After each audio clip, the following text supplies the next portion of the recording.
Good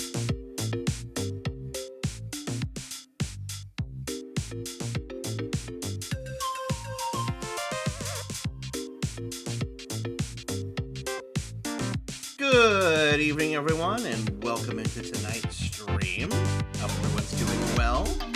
We are going to be jumping back into Dragon Age Inquisition this evening, but before we do that, I have a couple announcements, or maybe a refreshing announcements. Nix! Aloha, my friend! How are you? I hope you're doing well.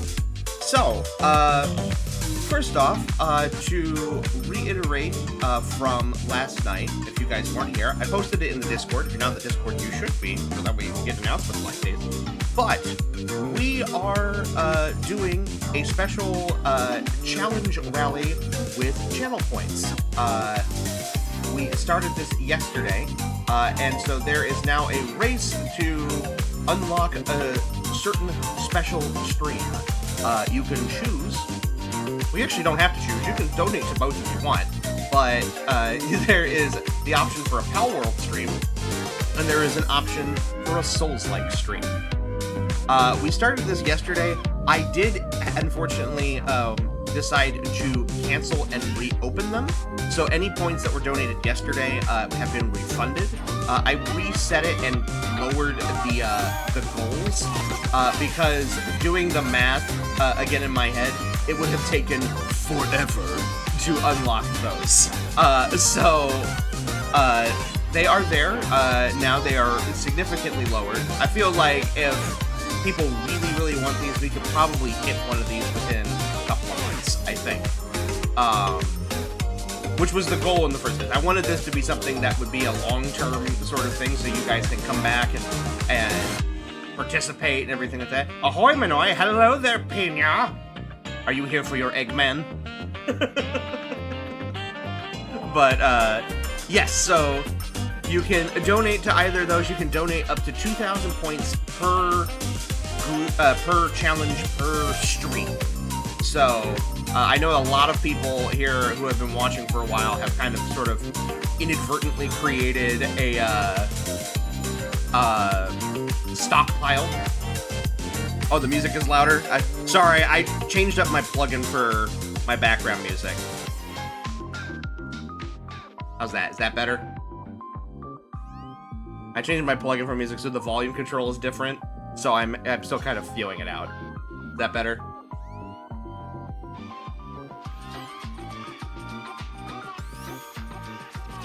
Yay, nay.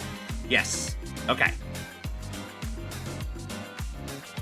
It sounds quieter for me, so check the volume level on here. Seems quieter on OBS too, so if you want, it can be a little louder. No, this is fine. I just want it in the background. I just don't like having dead air. I'm weird like that. I can hear you more than the music now. Good. That's the goal. But yeah, so I'm in the middle of a mostly blind playthrough of Dragon Age Inquisition. Loving it so far. I hope you enjoy it like I can. Have you played the Origins in Dragon Age 2? Yes. First off, hello, Ryan. Thank you so much for being here.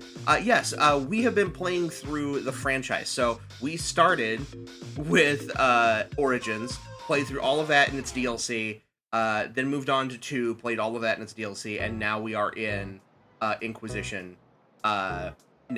And I have been loving every bit of it. The whole franchise has been super fun. I tried Dragon Age way back when I was like in my early teens. God, that makes me sound so old. And kind of didn't get it at the time. So when I started streaming, people were like, "You gotta play Dragon Age. You gotta play Dragon Age." Yes, early teens, Pena. Yes, I'm old. I am so old. I know. Only a few years younger than me.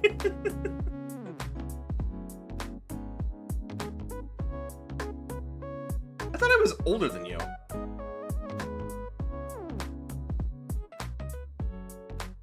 Why do I think that? I'm 30. Oh, you are older than me. Not by much, though. A few questions. Who have been your main teams in Origins and 2? And are you Team Mage or Team Templar? We are playing as a mage. We were supportive of the mages in Dragon Age 2, and we have primarily been supporting mages in Inquisition. As far as my main teams in Dragon Age Origins and 2, it's been a hot minute since we played. I can tell you which characters I really enjoyed, if that's anything. Let me get I don't want to leave anybody out here. So, yeah, so in Dragon Age Origins, my number one favorite in Dragon Age Origins, hands down, was Shale. I absolutely loved Shale. And then we also really loved our dog, which we named Job. I don't know why, we just named him Job the dog. But yeah, I really liked Shale. Ogren, or Ogren, depending how you want to pronounce it, was really fun. So was Wynn. And then Liliana was our romance, and then I also really... I had a very, like, love-hate relationship with Morrigan.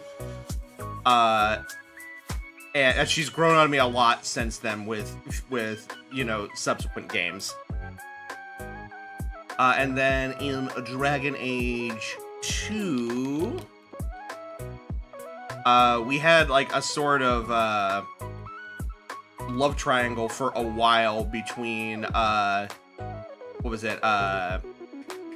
Isabella and Meryl won out on that.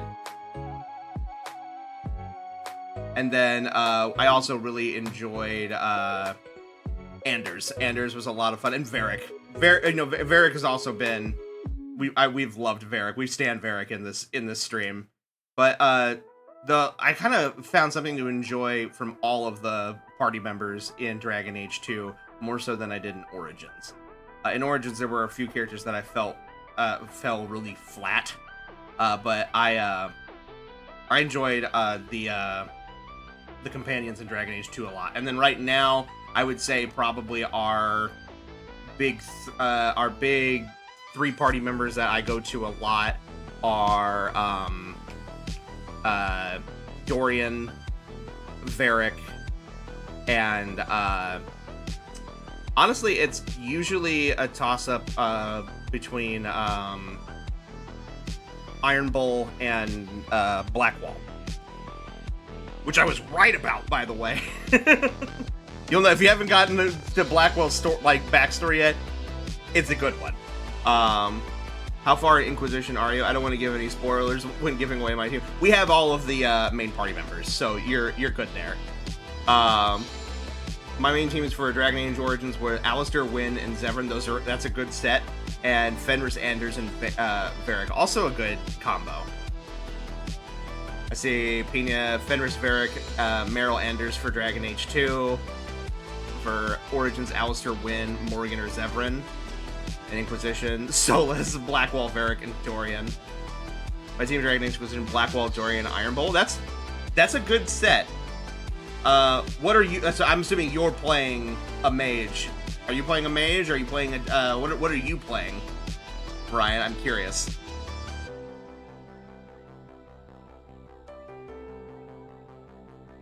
Because we are playing a an elven mage, which has been a lot of fun.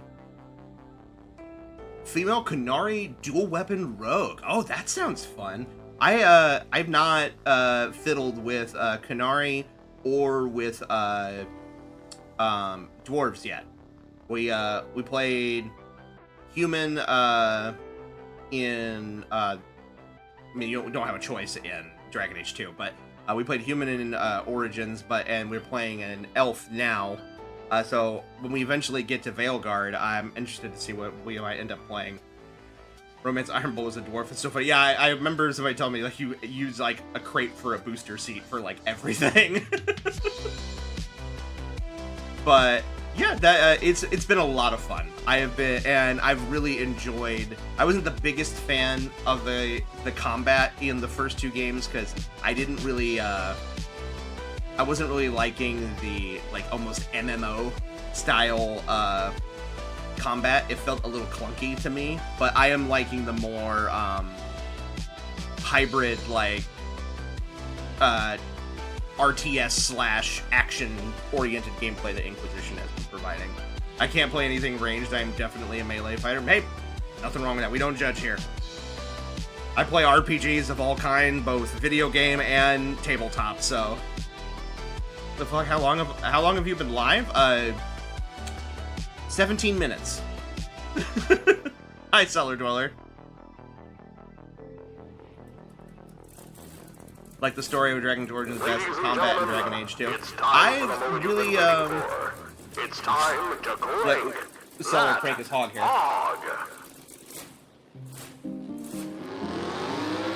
Blue Long Island Iced Tea. Nice. Crank that hog!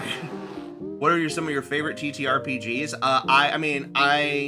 I was introduced... I always had an interest in tabletops. I did not actively start playing until the original release of 5th edition. I dabbled a little bit with 4th edition in the short stint that I had in college, but never really committed to it. But I really enjoy... like I said, I enjoy D&D a lot. What else have I played? I've dabbled a little bit with... I can't remember the name of the system, but it's made by Renegade Games. They got a partnership with Hasbro for a lot of their different IPs, so they made a tabletop game for Transformers, one for Power Rangers. It's all the same system, but just flavored to different IPs, and I have messed with that. That's a lot of fun. The Avatar, The Last Airbender tabletop game is also really fun, because it's more focused on you level up via character development rather than combat.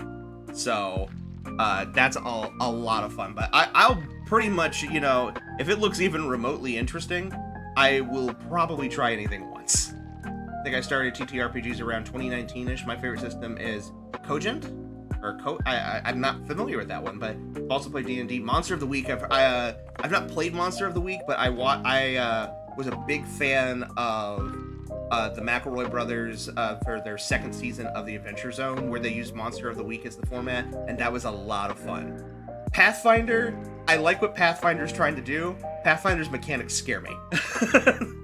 So, I've heard it's not so bad once you understand it, but the action economy of it is very weird. Pathfinder was actually my least favorite so far. Yeah, I mean, it's not for everybody. I heard that it's like 5th edition, but with a little more complexity for those who like some of the older systems. But yeah, I thoroughly enjoy RPGs of pretty much all kinds. I would love to play more of them on stream. It's just that they're such a investment. But back to announcements though. We do have the Cogent is easy appeals because it uses D6 and a D20 Destiny die. It started off as an offshoot of 3. Yeah, I know it started off as an offshoot of 3.5, but I believe they've since revised it, right? Like, I think they're in their 2nd edition now. But regardless, trying to finish up here so we could get to the game this evening. We have the channel point rallies. Like I said, I did reset them, so if you donated last night, your points were refunded to you, but you can start again. I made the totals a little bit lower because, doing the math, it would have taken probably the better part of a year for one of them to win, and I didn't want to do that. So I significantly cut them down, so that way they're a little bit more feasible for something that we could probably earn within a few months rather than that length of time. So we have that going for you. So first one to get to its goal, we will do a deep dive stream. If I like the game enough, we'll keep going and do a playthrough of it. The loser, don't feel bad if your option doesn't win. Your points will be refunded to you at the end. Quick stop and restart stream so I can contribute again. Now you're just gonna have to keep coming to stream. It's definitely not also to help with engagement. Definitely not. I'm kidding. I love that you guys show up all the time. I really know 1st edition Pathfinder, but I know so much of it. I played it for like 12 years. Damn, that's some dedication. But along with that, we're engaged. What? Did I miss something? Did you see that thing I sent you? I'll get to it, Seller. Sorry. I don't want to go to work tomorrow. Me neither. Thank God I'm off. You said engage. Oh, sorry. But, along with that, other announcement last night is that we, kind of are putting TMNT Splintered Fate on the back burner for Rogue Knights. I will be still playing it off stream, exclusively in the Discord server for some, like, grinding and leveling up stuff, because they did announce more content for that game coming out, I think, later this year. So I want to have our save file ready for potential, like, big endgame content.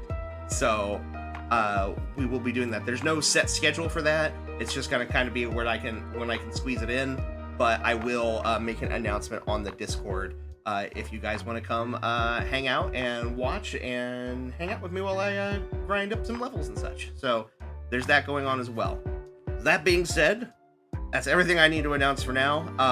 I will be putting up also the vote for Community Night for the month of August up on the Discord here, hopefully between tonight and tomorrow. So keep an eye out for that. I'm gonna be shuffling around some games, so keep an eye out, and maybe we will see about having some new additions to Community Night. So engage me in Mortal Kombat.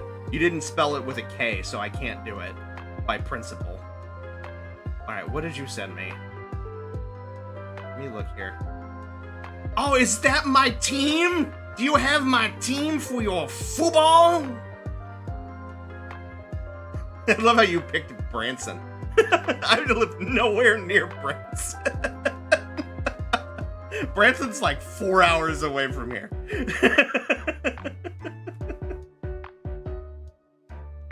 That's my boys. I love that. Thank you, but I'll put that up in the Discord later for everyone to see. For those of you who don't know, Seller does like a, I guess it's like a football simulator like tournament, or and he's conscripted me into it without my knowing, and so now I just always have a team. I love what I do for work, but this week is trying its hardest to kill me. Today I forgot both my glasses and my wedding invites from my work friends. Oh no! Well, take a deep breath. There's always tomorrow. It's gonna be okay. It gets, like I said, it can be a little overwhelming. I like my job too. I like to think that I'm good at it, but it gets stressful sometimes. But it's important to just understand that sometimes bad days happen. But to quote Katrina from Animal Crossing, the fortune teller, you have to remember that bad days are just days that are bad. There will be more. Branson's like Disneyland for Hicks. I would say it's more like the Las Vegas for Hicks. It's less theme park and more like gambling and shows.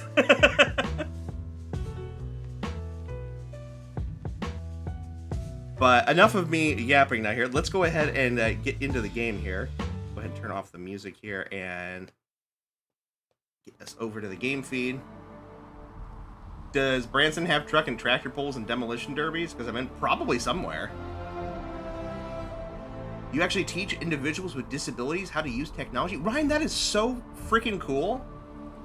I appreciate anybody who has the kindness and patience and integrity to work with the disabled. That is super awesome. It is something that I would not be able to do, not because I don't want to, but because I just would lack the mental fortitude to go through with that. So anyone who is able to do that gets an extra gold star in my book. So that is super awesome. And thank you for taking that opportunity to teach people. I always appreciate people who are willing to teach others as well. Everything I love to do is apparently run over my feet with power wheelchairs. That's less fun.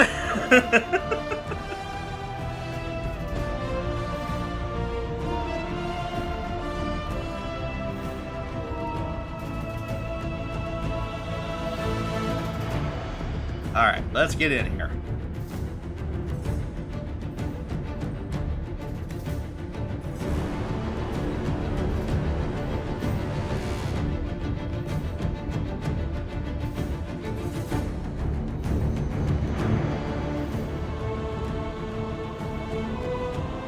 Now, Ryan, like I said, we have currently gotten past some pretty significant story points. Like I don't know how far into the game I am because, like I said, this is a blind playthrough. But we have you done a storyline, like a major quest line involving the Empress of Orlais?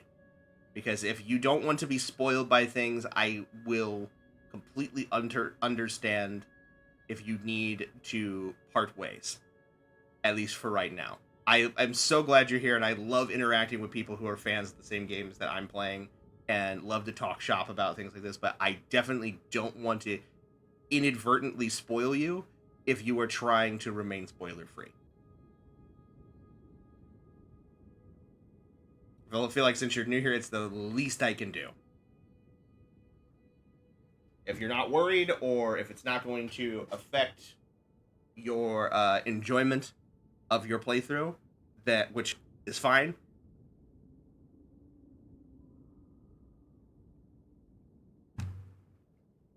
I have not, but my joke with spoilers is that I won't remember them because I've had enough concussions that I won't remember them long term. You know what?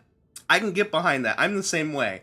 Like I said, even if I remember them, it doesn't affect my enjoyment of experiencing that moment for the first time for myself and being in that moment. But I also sometimes have the attention span of a goldfish, so I sometimes just legitimately don't remember. So, also, I'm loving that everybody is donating to these stream challenges. Now, this is exactly what I was hoping for. Where are we at right now? We are roughly tied, so... Alright, but what was I doing? I forgot. I forgot. Oh, that's right. We were trying to help out the Dalish elves in this area, so that way they will be nice to us. Which I don't understand why they don't want to be nice to me now. I am also Dalish, but you know it's okay. I guess we'll let it slide. Shards. Read Mrs. Ledger. Okay. Where is Mrs. Ledger?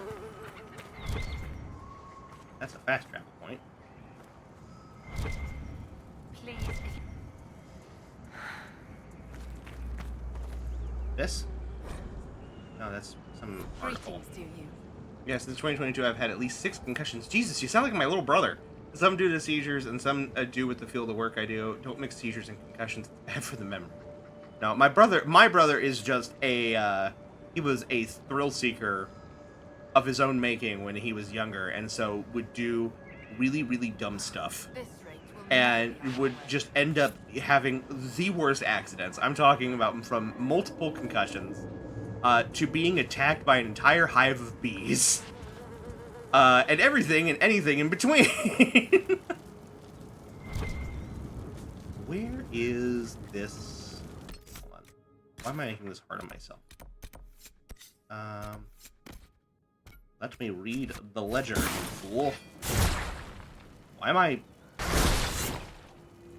That was weird. Here we go. Spindleweeds getting scarce. Find and deliver 5 bushels of spindleweed.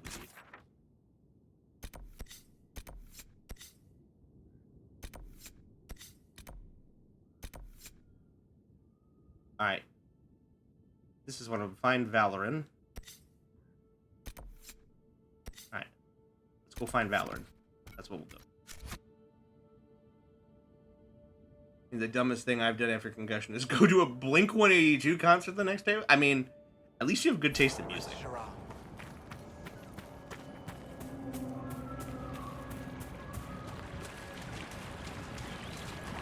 Spindleweed. Why? So, hold up. Hold on. She's saying spindleweed's getting scarce. Then I proceed to walk 150 feet down to the riverbank and find a fucking bunch of it. What?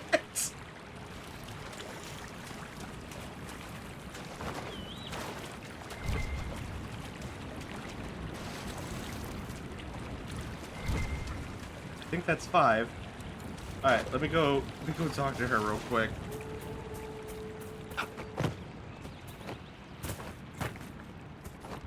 Was not missing that concert. I wasn't gonna let another concussion where I hit my head on the printer at work stop me. Hey, I get it. I've definitely pushed through like illness and other things just because I wanted to be somewhere, like at an event or whatever.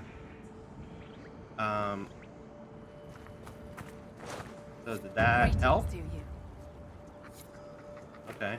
Check ledger. Running out of elf root for salves. Okay, I think I got that. Yep. Alright. Someone took canine leather without my permission. If I find out who. Okay, I should have plenty of stuff.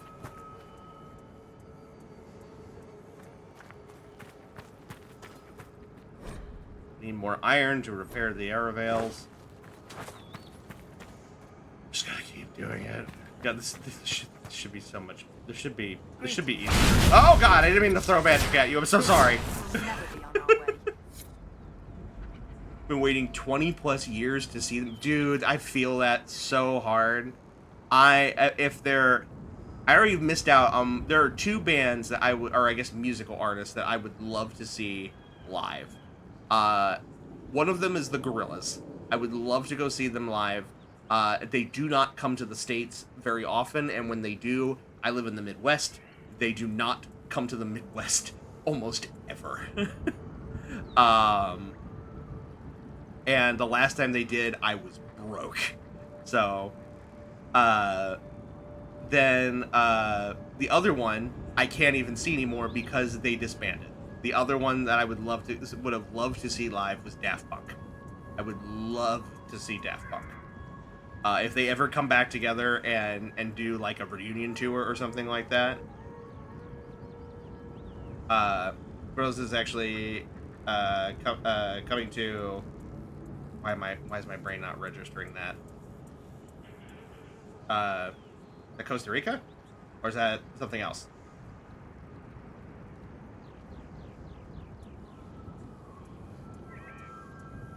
Yeah. All right. It's not just outside. I'm now just outside Buffalo, so we get concerts a lot, especially. Oh yeah, you're up there, like in New York State.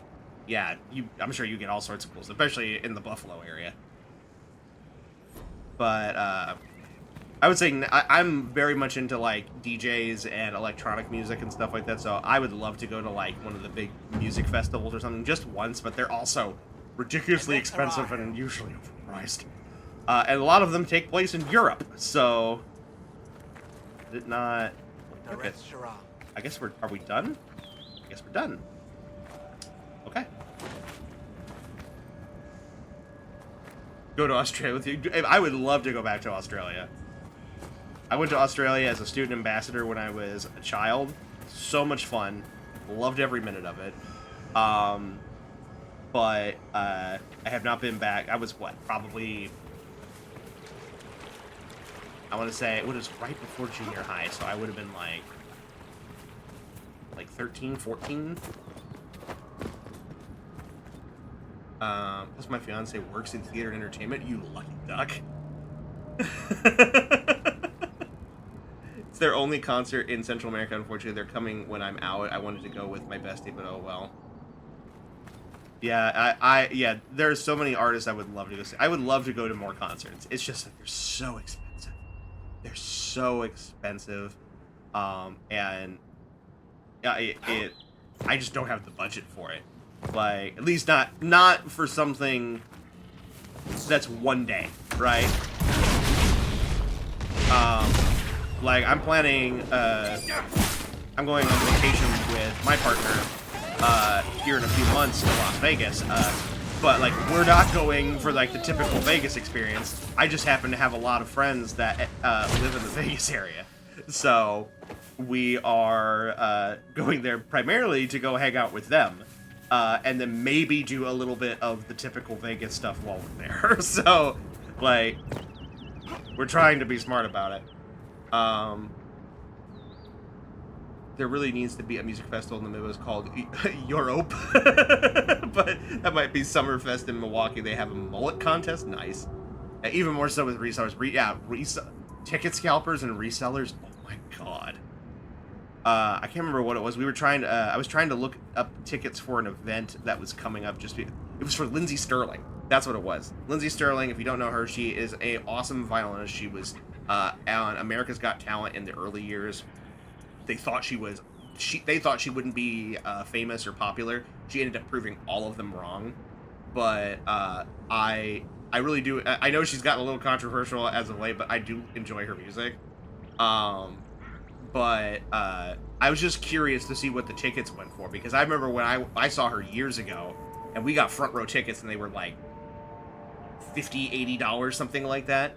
Like, getting even, like, average tickets, like, in the middle of the concert floor, like, far back, is, like, easily $150 a ticket. It's crazy. Plus the camping, and I've heard of people having to wear diapers to not miss the experience because of how expensive it became to attend concert. Yeah, I've definitely heard that. You'd miss me with that. I wouldn't be doing that.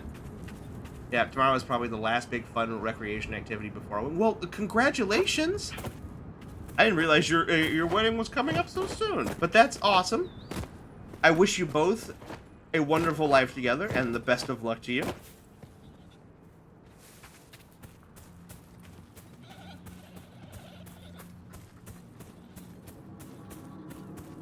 Frankie's Tiki Room in Vegas, super dark, surf music, horror movies on TV, fantastic drinks, and open 24 hours. That sounds amazing. Unfortunately, my partner is not a big fan of horror movies like I am, so I don't think they would enjoy it very much. We get married on 10/10 after almost 15 years together? That's awesome! So happy for the both of you. Oh, this isn't him, is it? To summon a demon.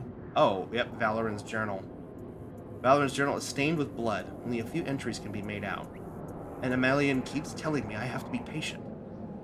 Vendis, I am almost 17. I have my Valaslin. I'm ready to learn more than simple spells. Keeper Howen will be sorry he ever doubted me. Stories say the ruin's not far from where we camped. I don't care what Teniel says. Getting Lindaren's talisman will prove to the Keeper that I am ready to be first. If it's really as protected as Teniel believes, we'll just have to break through the wards. Even if I can't do it myself, I know what veils thin here. None of the other hunters were brave enough to go into the Shem war zone, but here I am.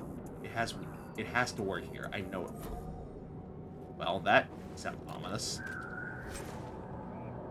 Maker's Bride, Amulet of Willpower. Okay. Well, that's unfortunate. Why am I trying to walk through that tiny hole? Yeah. Oh, the movies are on mute. Just add atmosphere. Oh, I see. Yeah, me and you are the same age. We've been together since right after I turned 20. That honestly is so awesome. Like I said, I pride anyone who can find that, find a partner or partners if you're poly. We don't judge here. I don't, certainly, because I am. But anyone who can find someone who is willing to stick it out with them through thick and thin, that's, even if they're not romantically involved, I think is awesome. And those are the kind of people you want to stick it out for and hold on to. I cannot press an attack button, but okay. Getting turned around here. Wait, can I? Oh, it's because I have my weapon out. Put it away. Now I can just...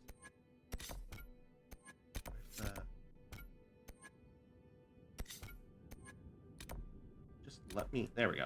Right.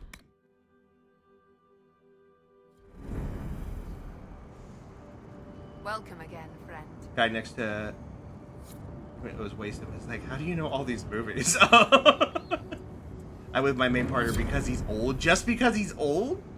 Just because he's old? I don't believe that for a second, Pina. He'll die soon and I'll get money. Bad.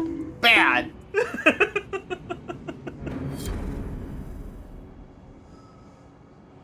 Alright, here you are. You're not gonna like what I have to tell you. Please, if you see my brother out there, tell him to return to camp. Oh, I saw him. I'm sorry, but I found your brother. What? What do you mean, sorry? Where is he? No, he's not. I have his belongings. Is this all that's left? Did you learn nothing else? Teenagers are stupid. Well, accurate. I can't bring the heart to heart. He was brave. He was brave, trying to reclaim a relic of the Dalish. I know. I always knew he was brave and clever. Didn't have to prove himself. Clan loves him. Cowan loves him. I wish he'd understood that. Thank you for bringing me the news. It's better than not knowing. Alright, well, cool. Our favor went up at least. Alright, Dalish favor has gone up. Teenagers scare the living shit out of me? Yeah, I get that reference. I'm also glad that I'm in New York where marriage equality is safe even if things go south, which I hope they don't. I don't think they will. I know things we don't like to get too terribly political here on stream, but I am a firm believer that the universe wants to do good by people, and we just have to be willing to be empathetic to one another, even in the face of the most dire of circumstances. If we lose our humanity, if we lose our empathy, then we let evil win. This is very much a case of do no harm, but take no shit. So, I like to think that many people are waking up and smelling the arguably horribly smelling flowers, but smelling them nonetheless. Hi there, KJ. Teenagers are fun. Could care less as long as some. Okay, I get it. We get it. We get it. There's a song. It's a corpse flower at this point. It is. Very much. I hear a shard. Where are you? Oh, there you are. You're hiding in the grass. Alright, so we still haven't quite got full favor here, so where are the other ones? I know there were a few. Find the ruins described in Valoran's journal. Oh, so we can go find it. Defeat the demons. Find the golden hollow, so they're all out her. Alright, well, tell you what. We'll go attack this rift. And then we'll go start tackling these. Alright, well, see, everybody's just quoting the song now. Exactly. It's not hard to be a good person. Nobody is alone, and I will always stick up for anyone that needs it. Good. That's the important thing. We have to be willing to stick together and stick up for one another in these times. Regardless if we think they deserve it or not. The world is pretty, there's a lot of grim things going on in this world right now, so the best thing that we can do is try to be a beacon of light and positivity, which is what I try to do. And we can only do it in the ways that we know how. And one of the ways that I feel like I can do that the best is by being entertaining and funny and being a place of happiness and joy in one of the bleakest places in the world, the internet. So if I do that, if I put a smile on your face, if I make you laugh or make you think or otherwise, help lighten your day, I don't have to make a single dime off of it. That is more than enough for me in the long run.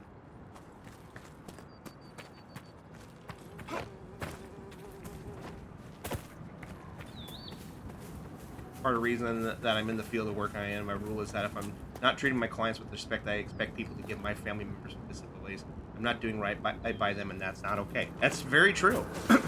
As someone who has a family member who is disabled, I shouldn't say disabled, but differently abled, it is important to be willing to step in and help when needed, but also empower them to take care of themselves. And I think you're doing both. That's great.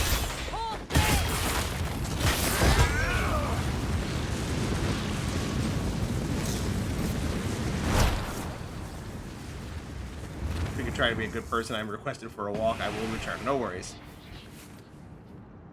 You'll have some hopeful notes about this place that I frankly don't, but I'll admit the U.S. hasn't treated me nicely since birth, broadly speaking. I found better people elsewhere too, so...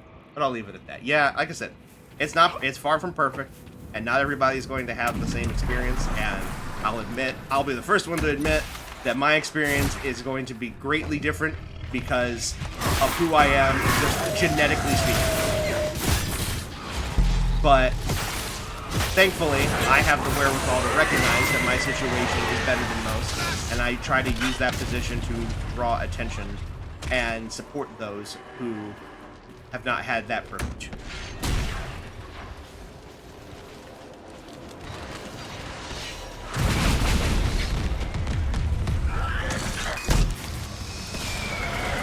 But yeah, we're getting into a little bit of territory that I'd rather. Like I said, I'd rather avoid talking about on screen, so we'll leave it there.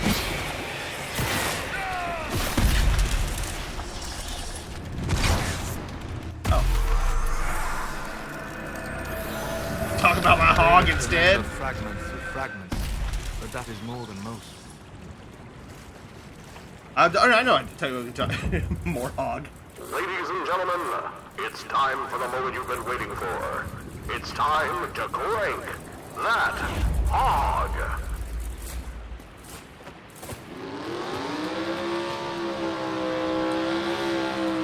What is the game that got y'all into gaming? Let's talk about Iron Ball's Big Giant is hidden behind a sensor, right? Let's not.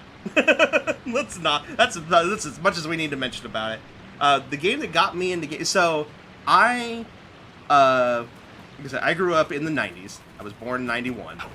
And I need to pick one of these so I can actually start navigating to it. Here we go.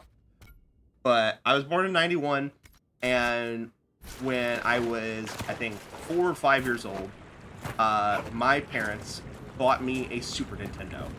And I have told them that was both simultaneously the greatest day of my life and the worst thing, probably their worst nightmare, because I became a gamer hard and fast, and thoroughly enjoyed it.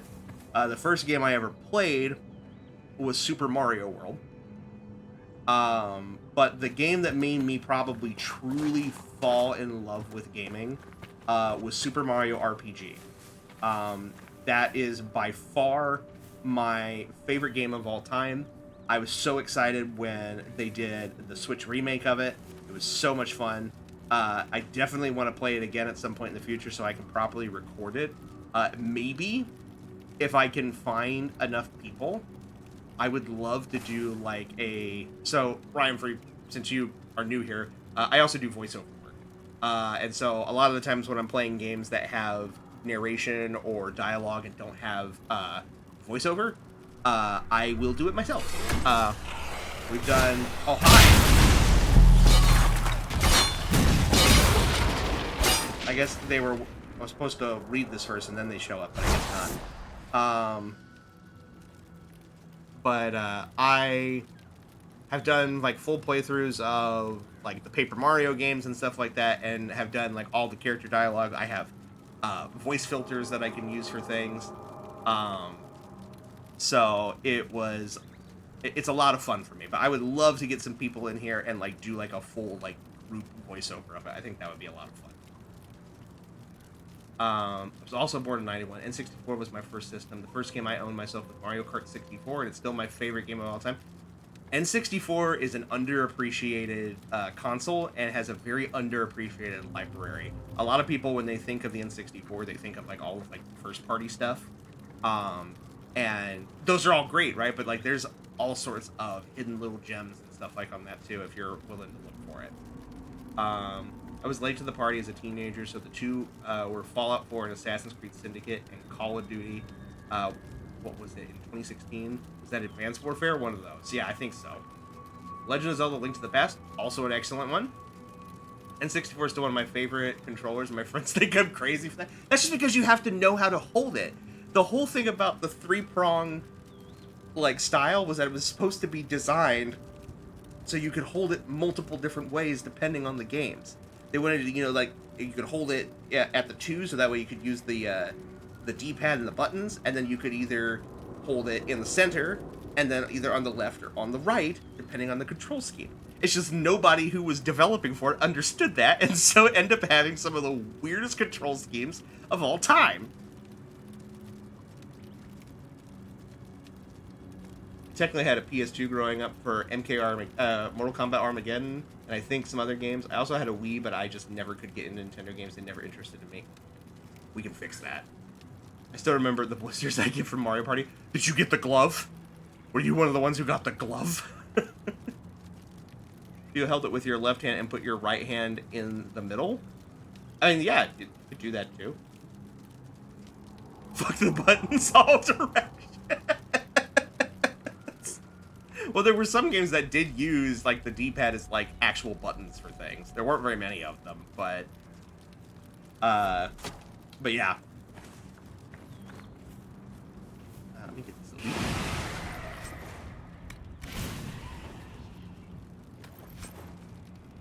There were some games that made me crash out, or me too, plenty.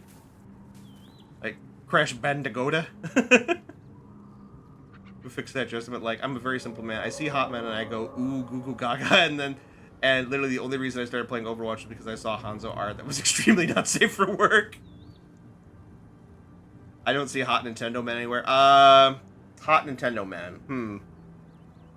I mean, there's some pretty attractive guys in the F-Zero cast. There is, who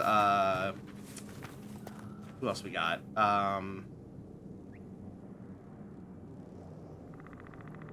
I'll admit, that's, I mean, you got some Zelda characters that are probably attractive. Mario is Italian twink. No, he is not. He is not a twink. I guess I like Fox McCloud and the Mario Bros. Yeah, I mean, you probably like a lot of the male characters in Star Fox. I could see that.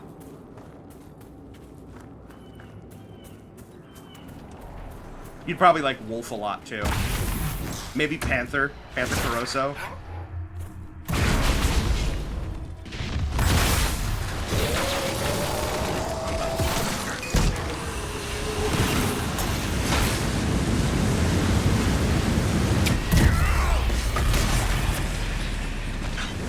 Oh, hey, Kai! That's because you're a furry.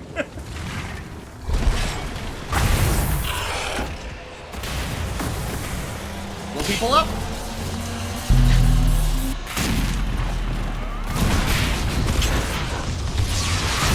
How are you, bestie? Are you doing okay? Dragon Ball Z was unknowingly my gateway. Okay, but Ryan, but who? Who, though? Which one? This is an important question.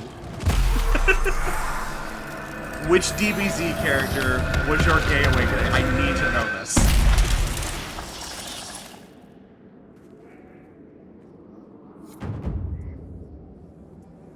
Work today. Oh, I'm sorry, Kai.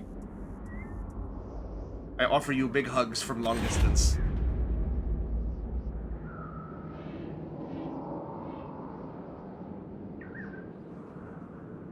But I hope I can offer a little bit of respite and distraction.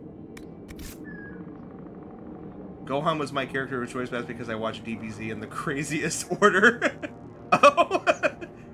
I mean, to be fair, it was the early days of, like, Dragon Ball, especially Dragon Ball Z, got really freaking convoluted because of, like, licensing and distribution, especially if you were, like, in other countries and stuff like that, so...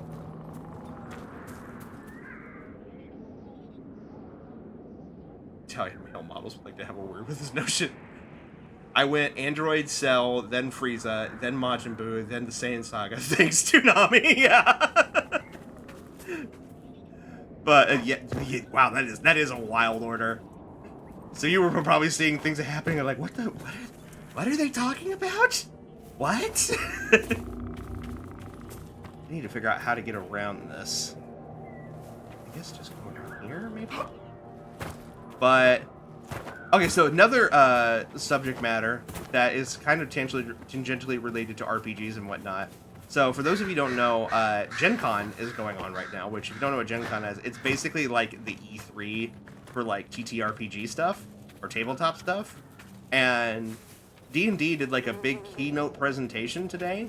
And I have to say, they pulled out like all the fucking stops because like they like started off like basically announcing like this icons line of thing where like they're gonna start doing like official new content for like a lot of classic D&D like settings and stuff like that. So like they're doing Greyhawk, which is the original Gygax setting, and the Gygax family and estate are involved in it.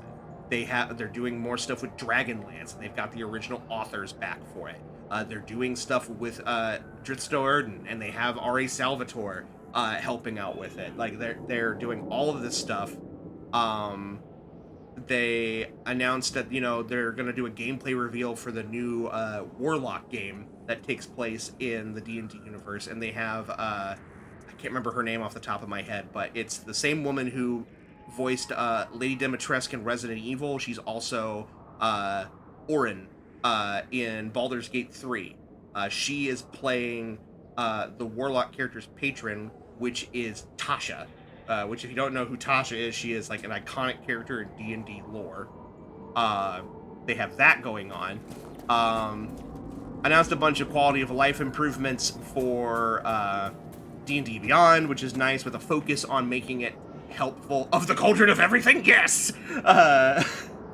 They announced like some quality of life improvements for D&D Beyond, specifically focused on making it more useful in-person settings, which I thought was really, really nice. They also are partnering with third-party publishers who are going to be making... Oh, I'm literally just walking off the map. They're going to be making official D&D, like, expansions.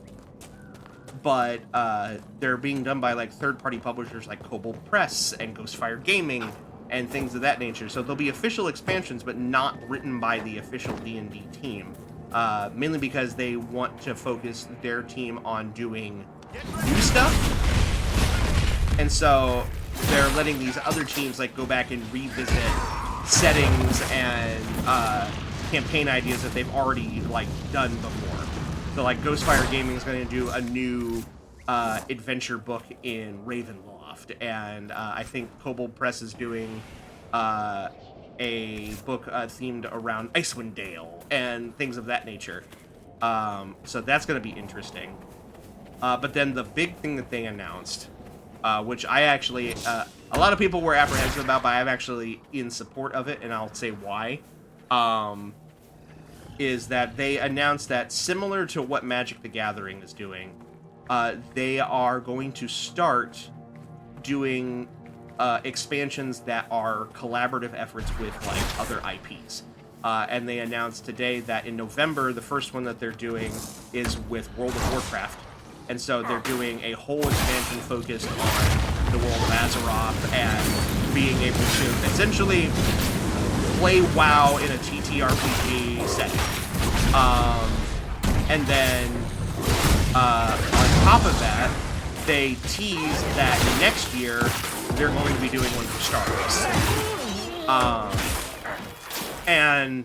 But the thing that they did different, because Magic the Gathering, which is, you know, made by Wizards of the Coast, who do both games, has been doing this sort of thing for a very long time now.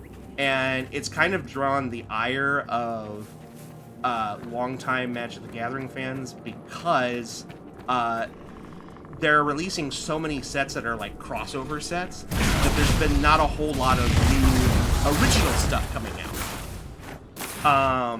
And that has been a problem that people are getting a little frustrated with, but it's also how Magic the Gathering has been making an absolute metric crap ton of money. But unlike that situation for Magic the Gathering, when they made the announcement today for D&D, they made it a point to say, hey, we've heard you.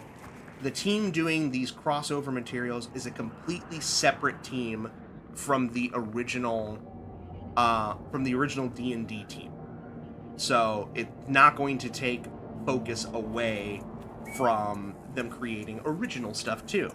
And I think that decision, along with the fact that they are also having third-party publishers come in and make official, D&D setting-based content, I think is going to be a good thing in the long run. And because I am very happy that this is happening, not only because I love a good collab, but I also think that this will be a good gateway for people who may be apprehensive of playing something like D&D because they don't understand the setting and the characters, and giving them a gateway saying, oh, well, I know Star Wars. I really like Star Wars. So we could, you could use that Star Wars setting to get them interested in the game itself. And then, in turn, that might embolden them or get them more comfortable with playing something, more original or based in a setting they don't know. What the hell was that? There's a rune down here. Oh, there you are. Gimme. While all this sounds good, hey Hasbro, you're evil. Where's the bad news? I can feel it in my bones. Your rebels have won the favor of the Inquisition. I will completely admit that Hasbro, especially their current CEO or whatever you want to call him, are definitely shitting the bed in a lot of respects. But I meant you, Chanter. How comforting it must be for you. I feel like this is is helping the rebels them low-key pivoting. You need never concern yourself with the possibility that your circle was wrong. I feel like this is them pivoting because they have been losing a lot of money as of late. So, like, the fact that they made it a point to, like, say everything that anybody would want to hear. Like, the fact that, like, all of these expansions are coming out physical, like there's actual physical books being made, they're not being digital only. Like the fact that like D&D Beyond's current focus is trying to focus on in-person physical play rather than like trying to, chill out for some sort of all digital experience. Like I'm sure they're not ruling that stuff off the table just yet, but it definitely seems like they are trying very much to instill goodwill with whatever, fan base or install base that they currently have, because otherwise they're just going to keep taking hits. So, like... This is part of a larger set. The fact that, like, things like Daggerheart and other game systems came out and immediately took a massive chunk out of the active player base because people were just done with Hasbro's bullshit, I think is pretty proof that they don't want to mess around. How the hell do I get around here?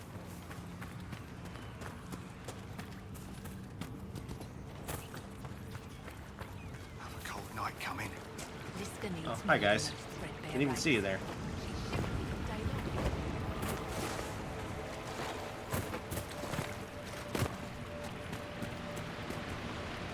Oh, maybe I can go over here and get over there that way?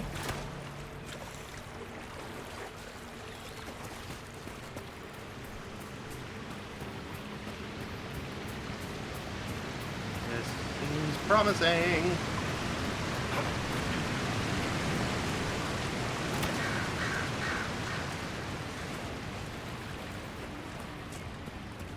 Here we are. Found ya.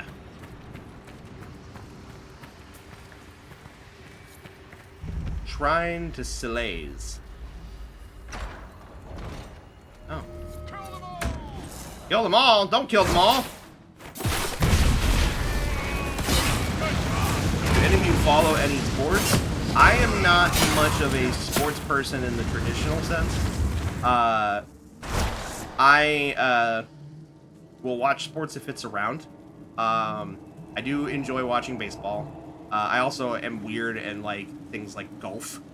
And then I appreciate like the Olympic sports and stuff like that. Yes, I only follow the Pen 15 poll. Or are you talking about KJ?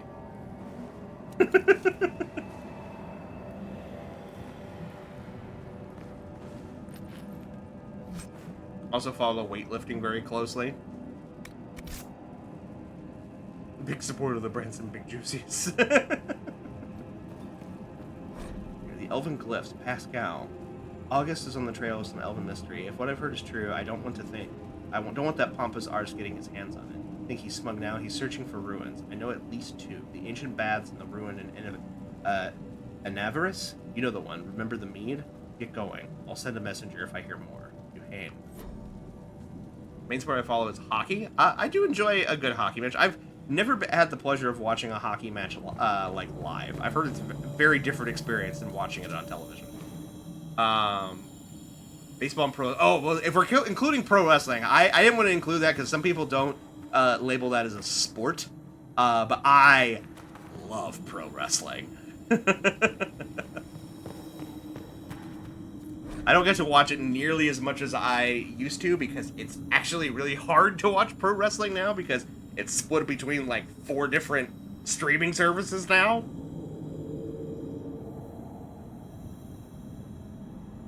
But I absolutely love pro wrestling. Anywhere from, you know, AEW and WWE all the way down to the little indie shows. So, you're going to a show tomorrow? What are you gonna go see? Is it like an indie show? Is it WWE? What is it? Used to follow pro wrestling a bit more closely, but I decided to stick to like smaller outfits like AEW. I don't know if I would call AEW a small outfit anymore, but like they're on network TV. They have pay-per-views that are arguably, you know, just as big as WWE sometimes. And they have a pretty good roster. Like WWE being headquarters in Vegas is like they market it too heavily locally, so they're just fucking annoying. I got you. AEW is my preferred company, and I love indie shows. WWE definitely still has a lot of improvement to make, but I do think that overall the quality of like both the talent and the storytelling has drastically improved. It's far from perfect, but I feel a lot more engaged than I have been probably in the past like 5 to 10 years. So, an indie show in Buffalo, Butcher and the Blade will be there, and as will Gregory Iron, who is the first wrestler with CP. Oh, I didn't know that. But that's awesome, though. I remember Butcher and Blade when they got real popular in AEW.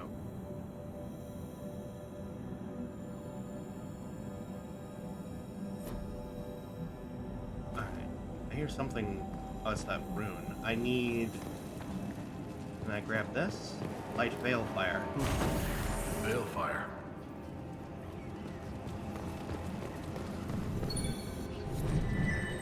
The revealed symbol shows a hawk and a hare chasing the sun.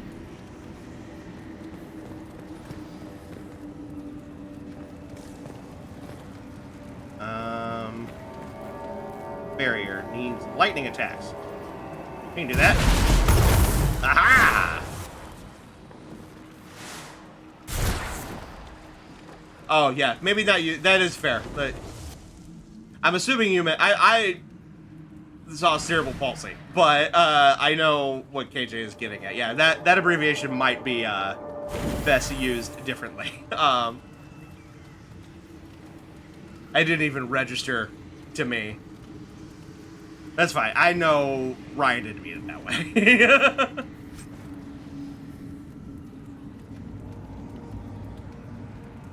Your ancient elven robes.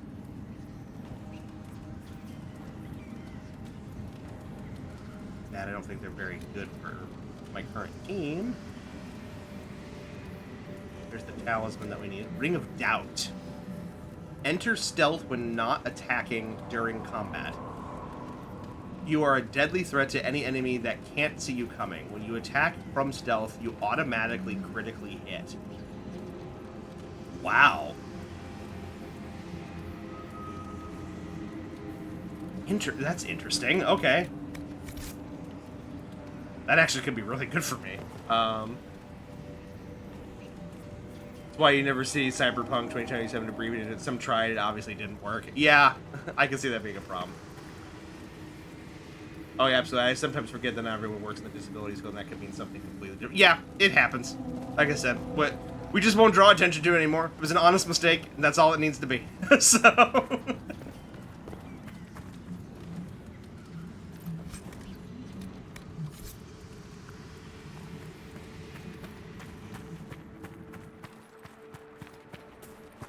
Alright, so that's one thing down. Defeat the demons at Avar Belinaris. Did not. Oh, yeah, I didn't highlight it. Highlight it. There we go.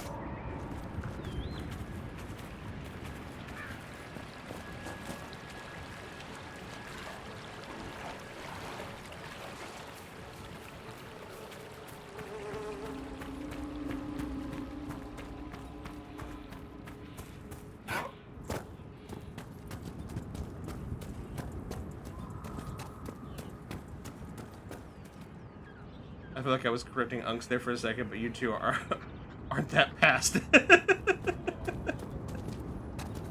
I hope I'm not quite an Unk status yet. I know I can be.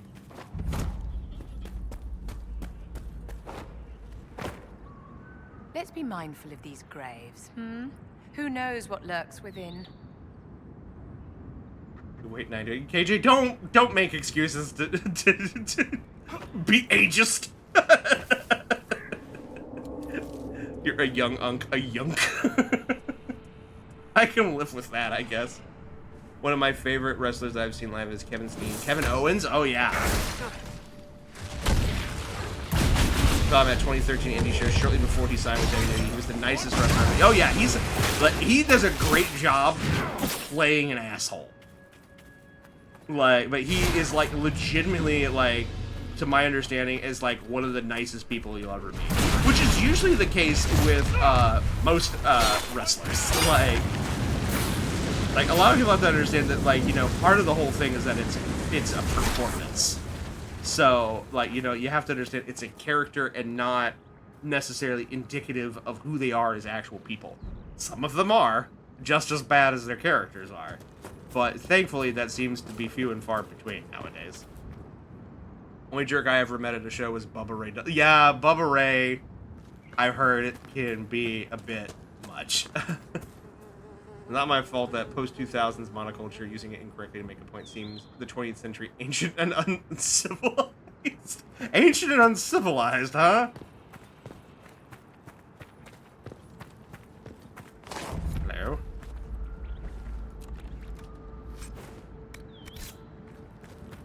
Can I get in here? Okay, I need a key. A tomb key, as it were. Alright, find the golden holla. Oh, can I? Is that lootable? Oh, there are things over here.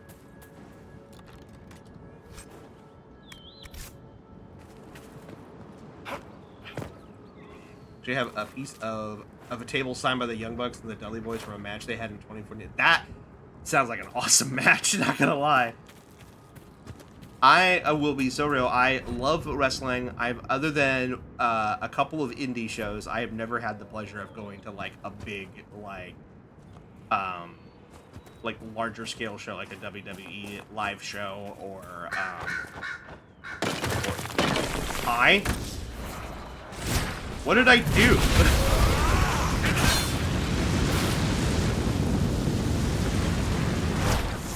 Oh.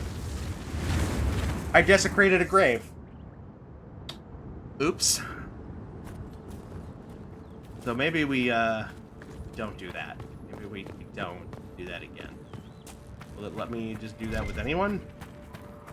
Yeah, it will. Okay, that's probably not going to put me in good standing with the Dalish, so maybe we don't do that. Oh, there it is.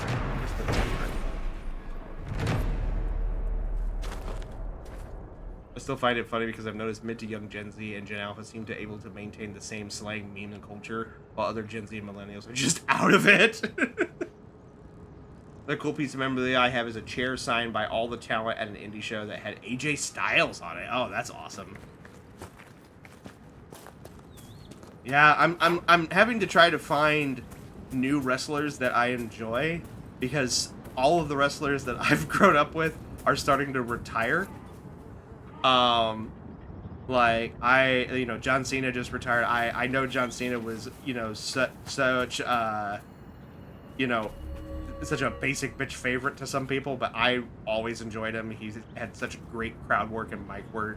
Seems like a genuinely nice human being. And I just really enjoyed him. Heard the holla to the Dalish? Are you the Golden Holla? Guess so.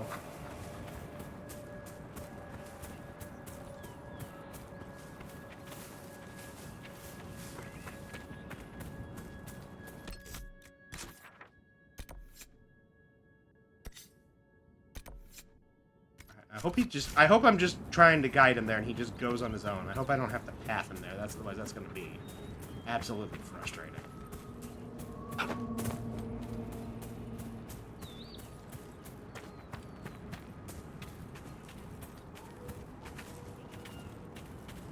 But don't run away from me. Where are you going?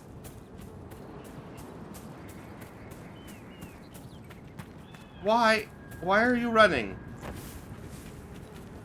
Oh, come on.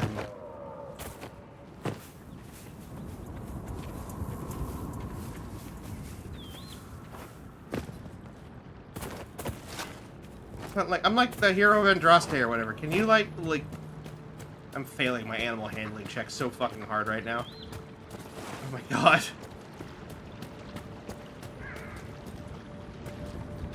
Jose is also very pro-LGBT because his brother is gay. I did not know that! I did not know that! A lot of respect for Cena. I started watching in 05, which is the same year I started doing theater. Awesome. Fellow theater kid here, so love that. One of those legendary 2000 theater kids I heard about by the time I was in theater in 2015. Would have loved to do indie wrestling, but I took one wrong bump with my epilepsy. It could be way too dangerous. Yeah, definitely. Alright, doofus.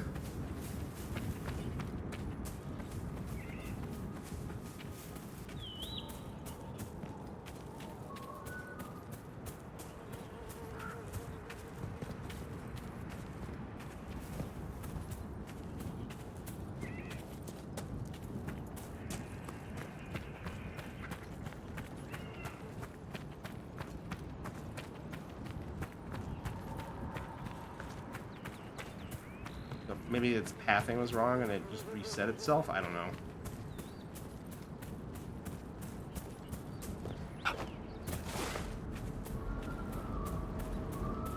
No, go, no, get...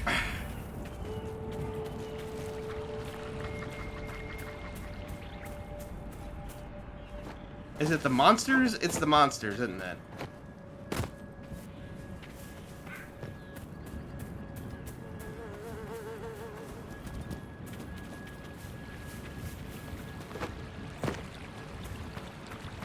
No.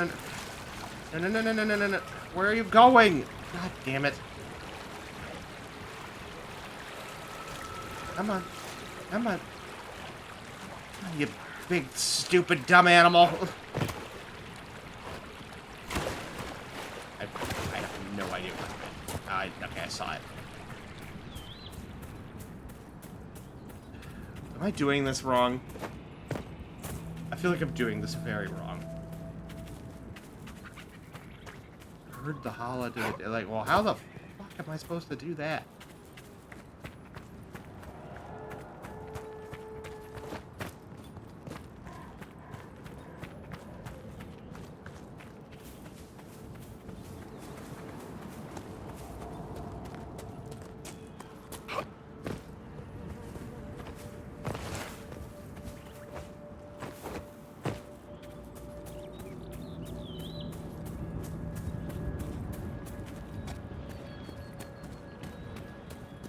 Come on. Where are you going? Come on. Come on. Please stop being an idiot. Oh I wonder if it will ever be what it was before.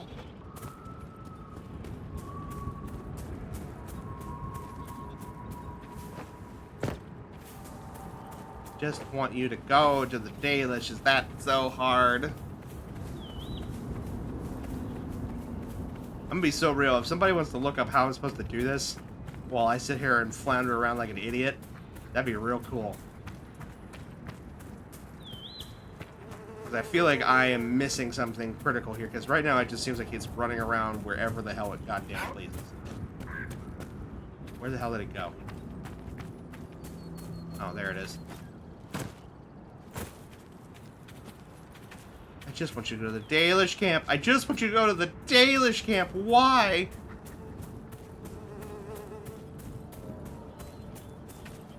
I'm friendly, I promise. Just because I'm covered in blood doesn't mean I'm not friendly.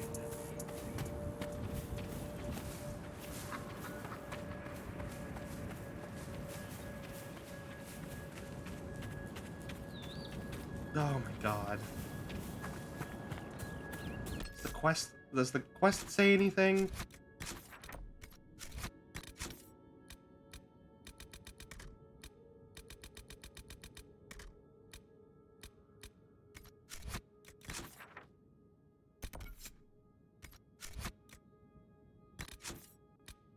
Golden Hollow, what does it say? Her name Ithrin believes the legend of how now roams the exalted plains. Well, yeah, no kidding. I'm roaming around with it. It's definitely this one. I just don't know what to do with it.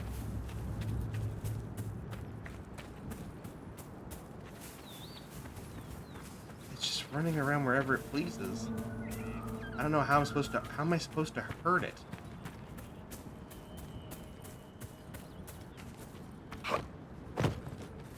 Like, I don't want to kill it.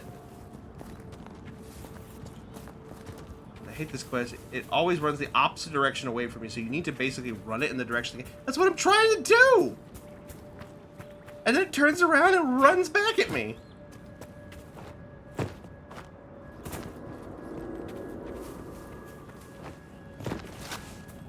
Do I just need to let it, like, run its course?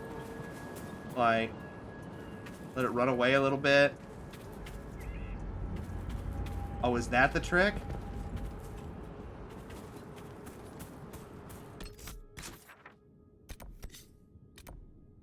Oh, okay, we're close. We're so close. Got it. Okay. He's just a... Oh, Jesus. Alright. It's here now. Alright, return to Ithrin. Not Ithrin. That's not Ithrin. It is always a pleasure to greet one of our own. You're not Ithrin.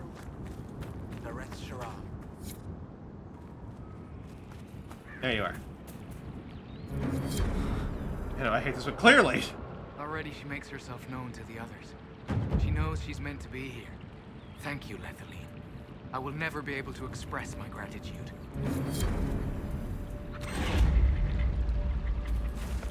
Okay, cool. So we, looks like we've gained enough favor here.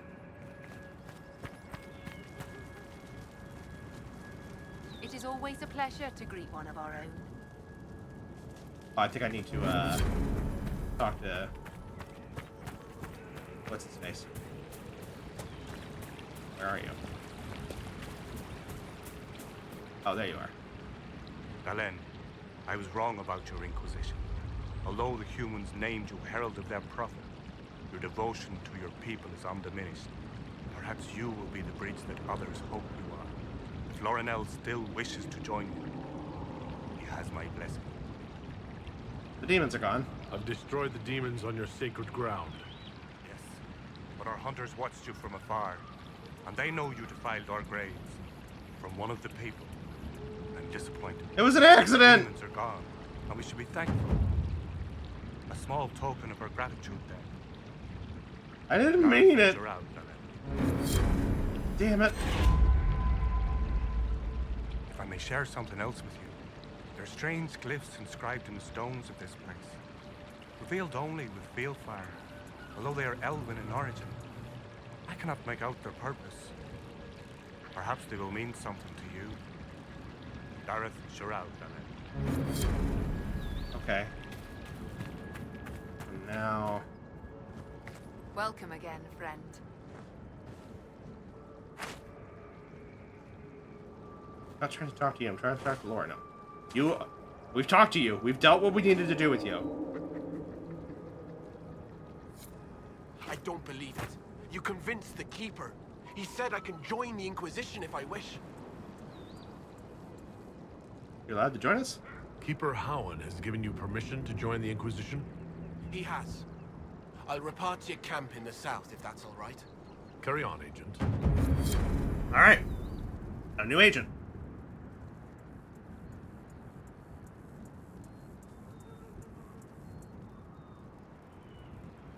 What the hell did I just do? Can you believe on Saturday it's supposed to be 110, which in reality means 118 in the valley because I live further in high level. Ugh, sounds like it's been right around there with the heat wave here in the Midwest as well.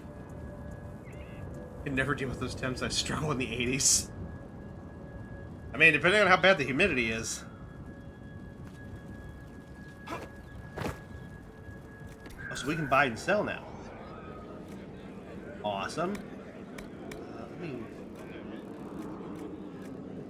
get rid of some of the stuff that I know is not going to be worth holding on to.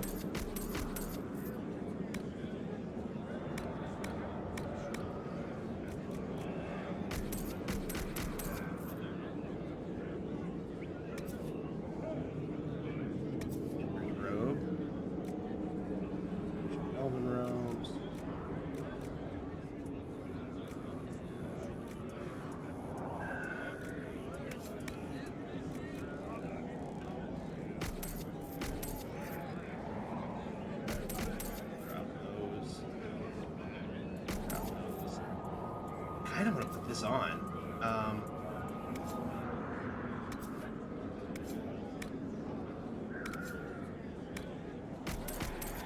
It is always a pleasure to... Let me check my inventory here.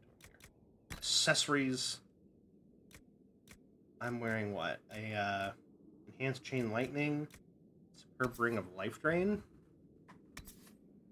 Kind of like that. What if we swap out the chain lightning? Hear me out. I kind of want to see this work. One of our own. I also live in one of the snow capitals of our country. True. This is true. You live in New York State. Yes. You get a crap ton of snow up there. Maybe second to only maybe like Colorado.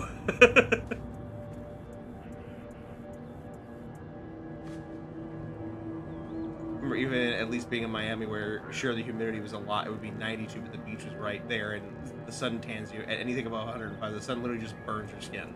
Yeah, I know that firsthand.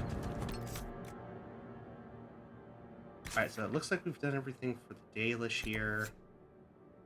We did not find the key yet. I'm assuming that's what the runes for. Oh, I didn't return the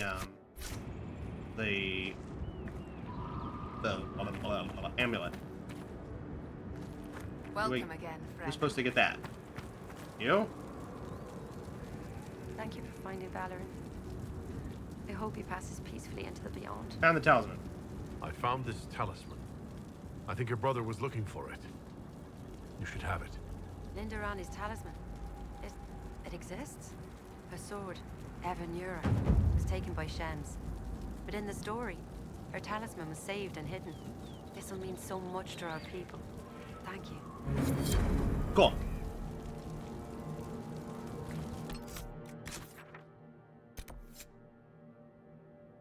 Okay, there's more glyphs to find. We can do that later. I guess I can do it now. Not really anything stopping me from doing it now. But yeah, I'm thinking the glyphs are what are going to get us that key.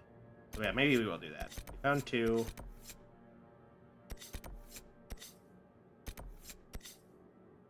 We're not too far away from where these are, so why not?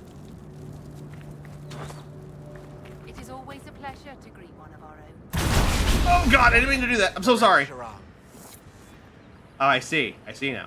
I am made of Capri Sun liquid now.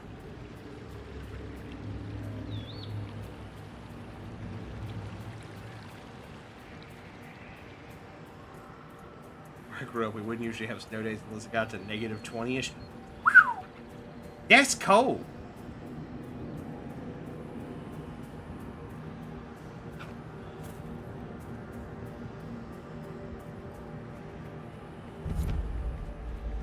The ancient baths.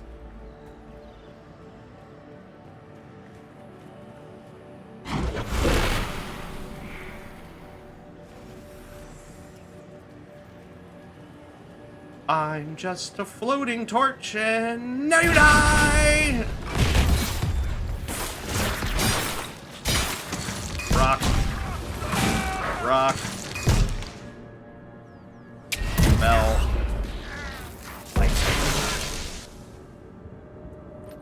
Years ago, I was in Phoenix in June, July, and it got to 120, but it felt like New York's 80s because of the dry heat. Yeah. I definitely will take a dry heat over a humid heat. I hate both. I really don't enjoy heat. I am very much a spring-fall sort of person. A fun story, I remember I stood in Death Valley when it had its hottest recorded day in modern history.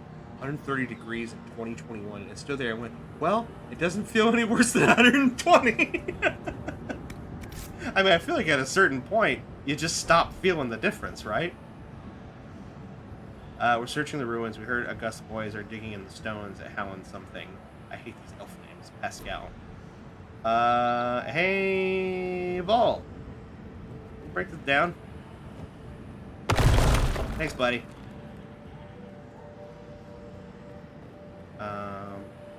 Where'd my torch go? Fine, I'll pick another one.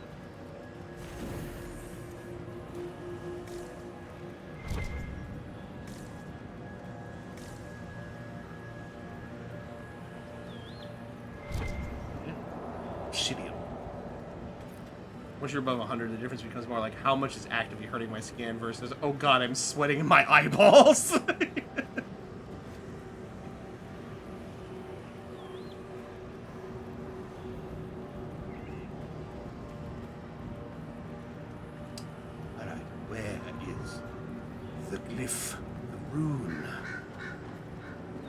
Squiggly line that means something.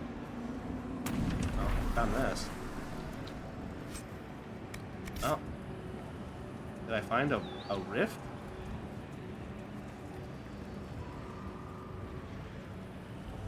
It would appear I did.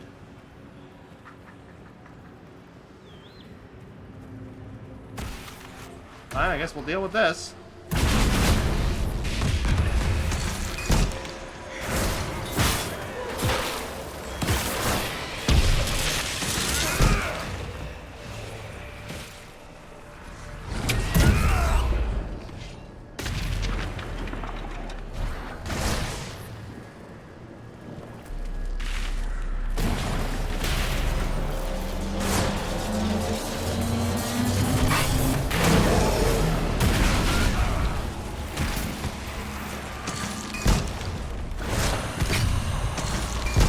Not moving. Why ain't he moving? Love it.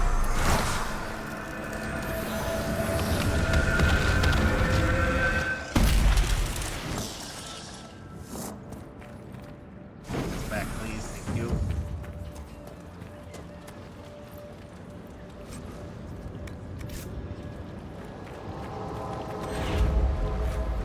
Worst part is, so growing up in Vegas, I remember when monsoon season happened, the rains would actually cool the air and bring relief. Now because climate change is corrected so much, the valley just becomes nice and sticky. It still is the same temperature it was before rain. That's why when Floridians complain about humid heat, I don't want to hear it, because I've 2 weeks ago felt 60% humidity at 100. So no, the difference between that and Florida, though, is that Florida gets almost just as bad for like 85% of the year. No. The Grey Wardens are free of the confines of the Circle, so they may battle the Darkspawn unfettered. Some mages who chafe at the Circle's constraints actually hope to be recruited. Not you, though. Darling, my interests lie in the Circle and the Court. The Wardens are irrelevant to both. Well, after seeing what they did with blood magic, a nice strong circle looks pretty good. Alright, I got it. There's definitely a glyph around here somewhere. I just gotta find it. I wonder if we already walked past it. Anything over here? Over here.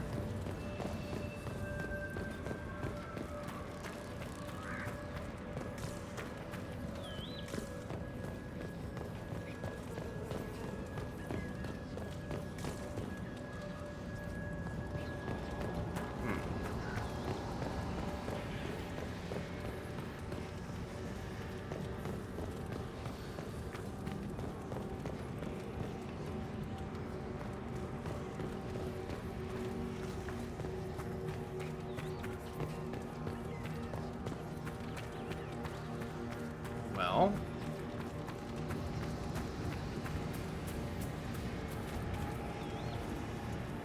they wouldn't have one in here without there being one. That doesn't make any sense. I've got to be like right past it. You've returned to bring us all cookies? The hell? Where'd you all fucking come from?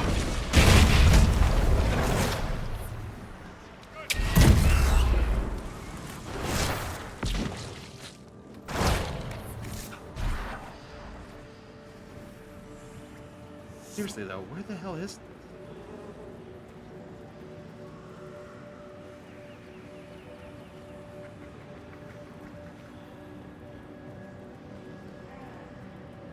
Yeah, you would think it'd be right there.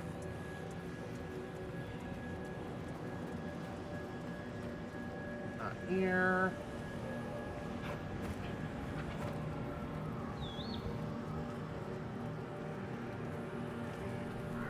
Oh, there it is.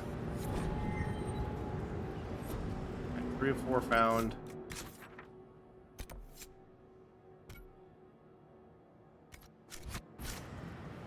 Alright.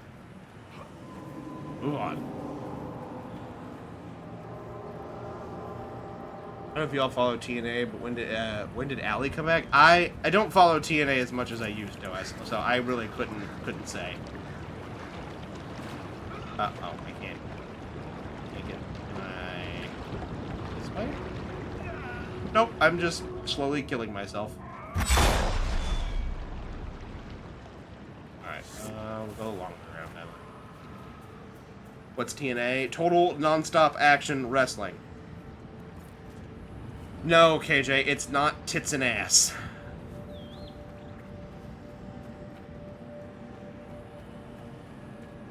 Don't tell me you weren't thinking it. I know you.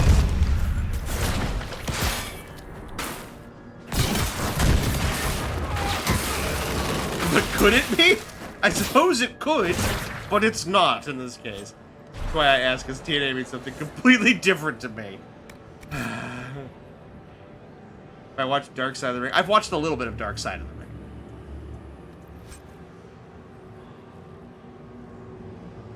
Ring. Clearly, you've never watched it.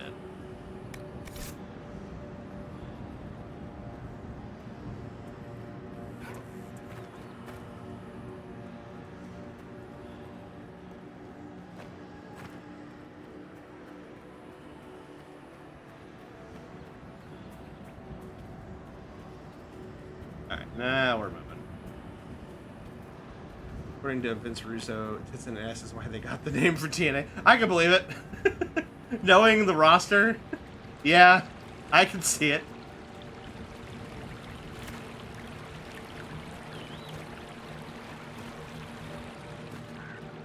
So I was right. I guess technically, yes. I've got a worry. Just to give you your give me your flowers. I don't have a flowers button. You can have. What can we do for you? You can have a cute anime. Wow. There you go.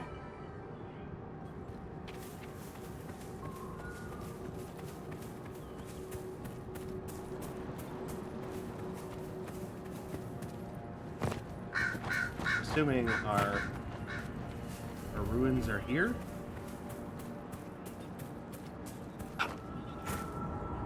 Why can't it be P&A? Pexinass? For all the gays? I mean, correct me if I'm wrong, but isn't there, I know they're not super big, but isn't there like an LGBT focused like federation out there? I can't remember the name of it, but I could have sworn I remember hearing something about it.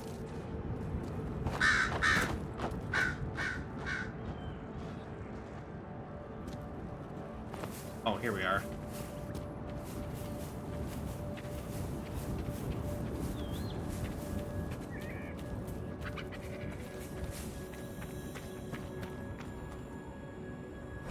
A letter. My sweet Dorabelle. Things have gotten worse since I last wrote. There is no end to the madness. Strange lights on the plains, soldiers torn limb from limb. Some of the men think there is an elven curse in the land, but I am gone. And will put all this from my mind. If Celine wants to keep her throne, she can take up arms against her cousin, the demons, and whatever else. I would like to return home, darling, but I must disappoint you. I may no longer fight for the Empress, but I still fight for Orlais.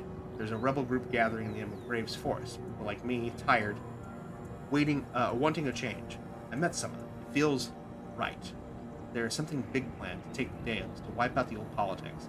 I'm hopeful. I know you would be too. Wait for me. Benji. T4T Wrestling just started up. There should be. Wrestling was my other gay awakening after Dragon Ball Z. Now that I can believe.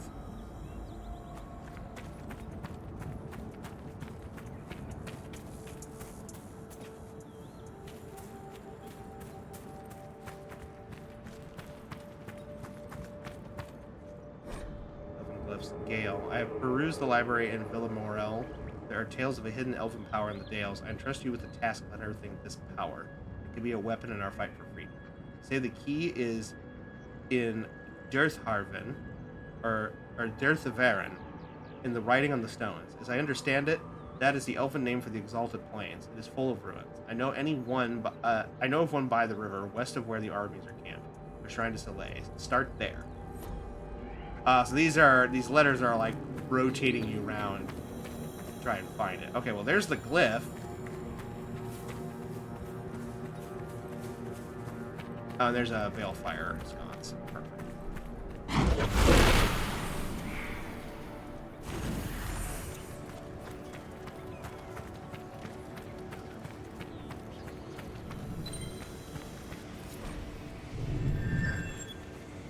Revealed symbols show two ravens. One grips at a heart in its talons, the other a mirror. Oh, so we need to go to the war table. Like all of them. We'll see what the researchers at Sky. Alright, cool. Well, I think that is more or less... We can't get into there right now. Shard. I don't think there's any major story things going on right now. Those are just letters. Shard, letters, shard. Oh, Ryan, thank you for the follow. Appreciate you. I want to date a male wrestler entirely so I can just motorboat him.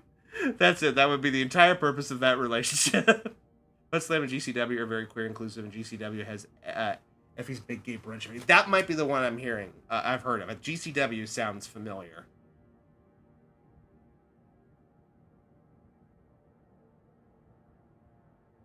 Also need to get some sort of wrestling related tattoo. Don't have a concept yet though. That's an interesting... I guess it depends on what kind of vibe of a tattoo that you want. And the size. Okay, but I think we're done here for the time being. So let's go back to Skyhold and look at our war table. I'm sure stuff is done now because we had some really long ones that we were waiting on. Morning, Ryan, by the way, I'm literally the horniest bitch in the chat other than so don't mind me. I should have warned you, Aaron. KJ also likes to remind everyone on at least once a stream that he is gay. As if we have forgotten. As if we could ever forget.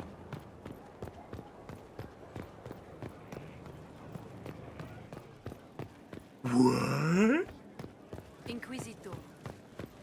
Alright. To the war table. Where I have a Pokemon tattoo, Poison type Cyndaquil, fun choice. I'm a Dark type Stan here. And a Disney tattoo, Stitch with a Demon Tail. Those sound actually really clever. I love that. You stole my thunder. I was supposed to remind people. Well, since when has that stopped you?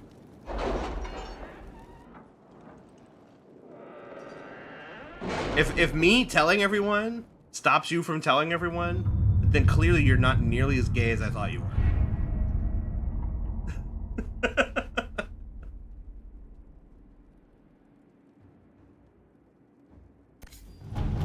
Let's see here. Not over here. That's right, they're all over That here. Dalish elf who joined us is eager, to say the least. The Dalish possess great knowledge. We should be honored to have him with us. Right. Watcher in the wings. Inquisition caught the assassin within the Grand Cathedral. After questioning him, it seems 3 different Grand Clerics hired him, each unaware others had done the same. This knowledge is in the hands of the Chantry, a scandal to end the ambitions of many eyeing of the Sunburst throne.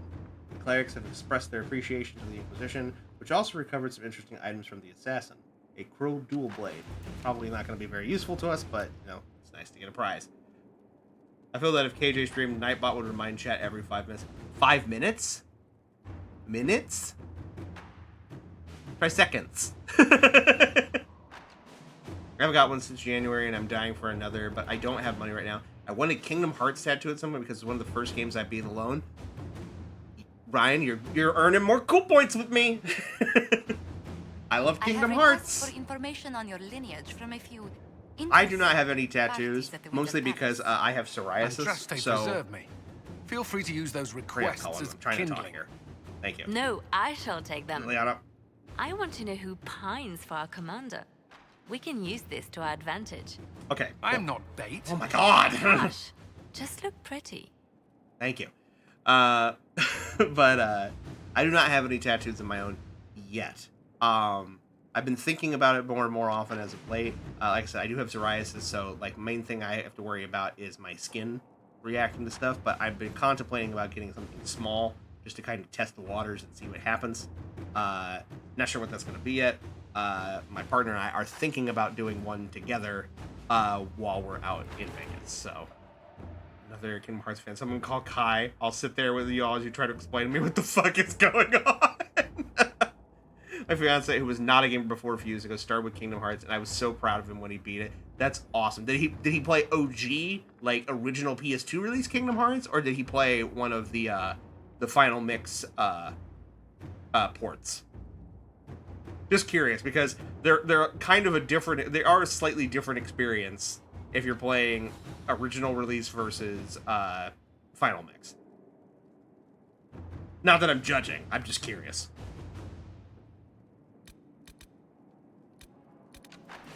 A favor return. My dear ambassador, please convey our heartfelt thanks to the Herald for the kind gift to young Baldwin. Andraste and the Wyvern is his favorite bedtime story, and the stuffed wyvern toy has already become his most favorite companion. Aw, that's so cute. We are shocked that the news of the Inquisition's formation did not reach us for so long. We would be most interested in offering our support for your holy cause, and shall be sending an emissary directly. Cordially, Wilhelm Augustin. Yes, encloses a drawing young Baldwin has done of himself and the Herald riding wyverns. I am to convey that his wyvern's name is Bernd, and the Herald's is Otto. Oh my god! Why can I not see that? Why can you not let me see that? I want to see that now.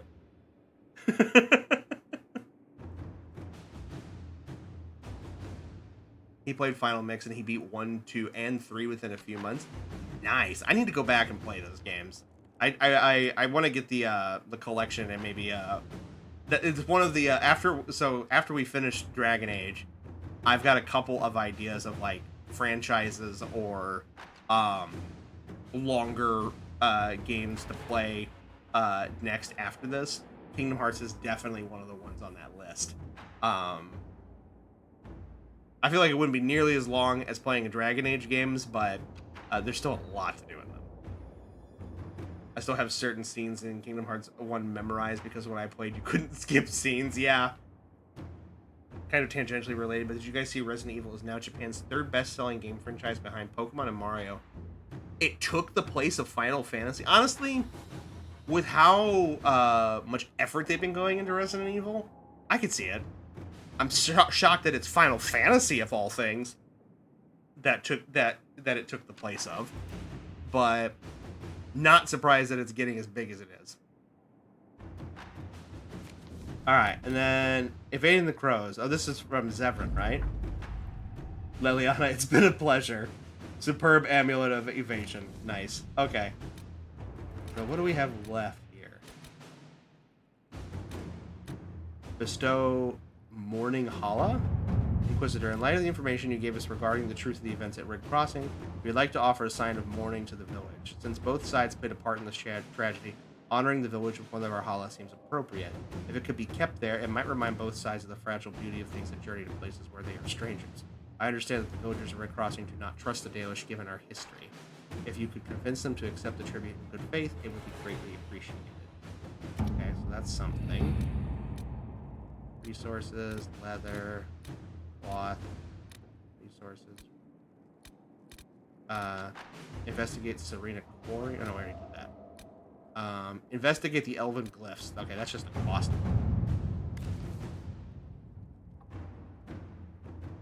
Final Fantasy is now a million below where Resident Evil is in terms of franchise sales. Wow. So not by a small margin or anything. I wonder if that lead is going to grow considering with they're seemingly not stopping their remake and new game schedule. Are you talking about Capcom or... Oh, you're talking about Capcom. Yeah. I mean, it's also going to be interesting to see what happens when the new FF7 entry, like new FF7 remake entry comes out too. I'm wondering if that will be enough to close that gap. And there also is the expanded port of that one mobile game that they did, which actually also looks really promising.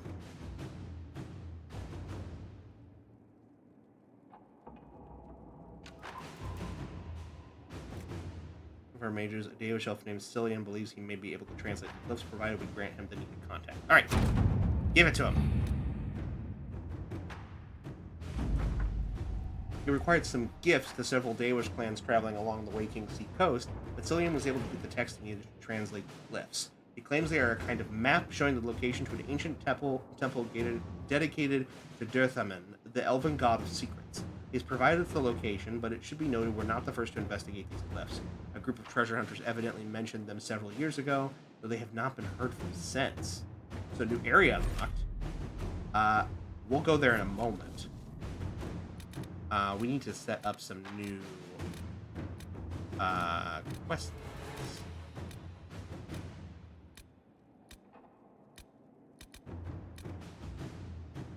What else do we have here? Unmask those across the sea as well.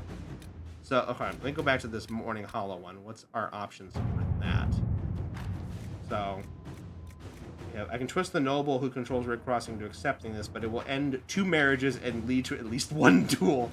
With the right rumors, the villagers in Red Crossing will think they are being granted custody of a captured trophy to honor their victory over the Dalish. I don't know if I like that. If it's this important, we can march the blasted Hala in with some troops to guard it. No, I think I kind of like Josephine's the best, but we'll see if there's anything else we need her more for here in a second. I still believe that the Capcom room has to be studied because they genuinely haven't put out misses for years now, ever since Resident Evil Biohazard. I think it's because they knew they were in dire straits, right? And you're kind of seeing a lot of these bigger companies slowly but surely realizing that they can't just put out stuff and slap a name of a big franchise on it and expect it to sell well. You know, like all of them kind of had a sort of breaking point. Like, you know, Capcom had it, and now they're changing. Sega is trying to do that right now. Even Square is trying to do that to a point at this moment.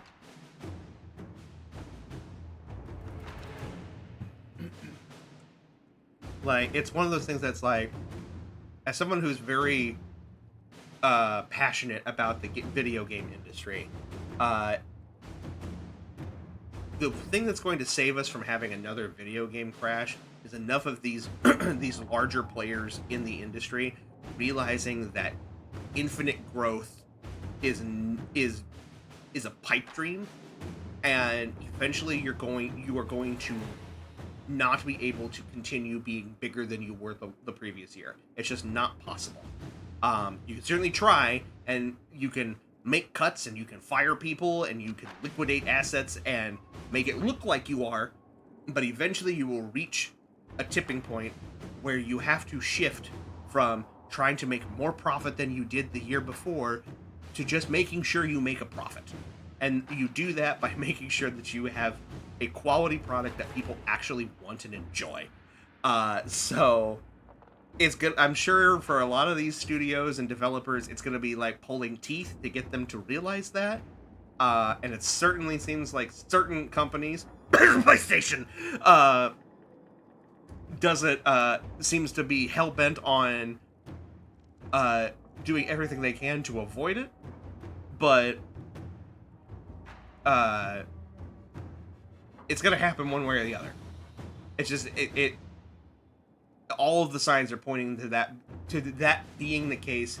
If not soon, definitely either right before or right after the next generation. I use that in air quotes because I don't think we are anywhere near the necessity of having a next generation of consoles yet.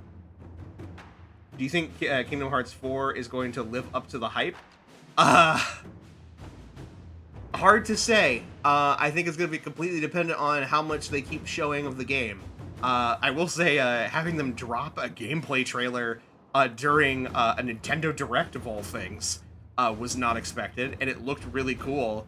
I need to know more about what the story is going to be first, because that was the thing that kind of was Kingdom Hearts 3's downfall, is that we knew very little about the story, and then it took so goddamn long for it to come out that the hype just grew and grew and grew, and there was nothing made to temper expectations, that it was never going to live up to the hype that it had elevated itself to. It just wasn't. And not to say that it was a bad game. I thought Kingdom Hearts 3 was great. It's not my favorite out of the franchise. I still think probably Kingdom Hearts 2 is probably the best out of the mainline games. But I did enjoy Kingdom Hearts 3. I just think that it takes a really long time for that story to get up and running and have legs. And there were certain things that they did that really took you out of it. Namely, off the top of my head, the fact that you basically watch the entirety of Frozen in order to play the game. You just, you walk around a little bit, and here's a scene almost taken verbatim out of Frozen. You walk a little bit, here's another scene taken almost verbatim out of Frozen. But also Lark's scene is there. And then they do the entire fucking musical sequence of Let It Go. So, it just was too much. I actually preferred Kingdom Hearts 1 over Kingdom Hearts 2. Oh, that's fine. Both are excellent. But personally for me, I think Kingdom Hearts 2 is probably the best. I really liked the combat system and the drive forms of Kingdom Hearts 2. I think it's just in that nice sweet spot of really good action gameplay and having a little bit of complexity and customization with switching the drive forms or using summons, everything like that. The action command system was a really nice addition and stuff like that. I think it's really good. I mean, if they treat it right, it could be Square's big comeback like Biohazard was for Capcom, but this is also Square Enix, and I don't trust them. It's just hard to say. It like I said, it really is going to be dependent on what they view as the best course of action for their future, and how long it will take them to realize that we just need to make sure we're putting out product that people actually, that they actually want to buy, and that is actually good. But it's okay, because until that happens, we have indie games. Support an indie developer when you can, guys. It's a great option. So yeah, Josephine I think would be the greatest option for that one, but what else do we have? We also have a mask those across the sea. Josephine can't help with this one, so that's fine. And I was trying to figure out who are those across the sea. We don't know who they are. If our investigators any hope of succeeding, we'll have to strike hard and fast before they even know we're looking. A coordinated effort at hitting all the leads we have at once. Oh, and then Cullen didn't want to do it because he thought it was dumb. I don't think it's dumb, so Liliana's helping with that one. Which means we are definitely having Josephine help with this one. At your service. So, Cullen, what can we put you on that you're not going to be a big old fuddy-duddy about? Is there anything we can do? Gather coin. I guess not. There might not be anything at the moment.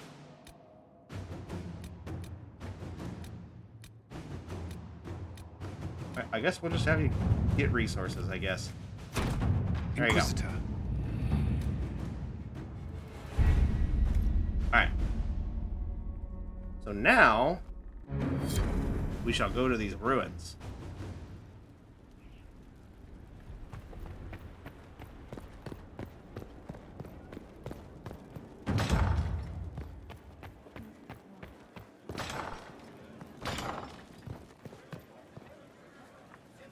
Alright. So the quest map.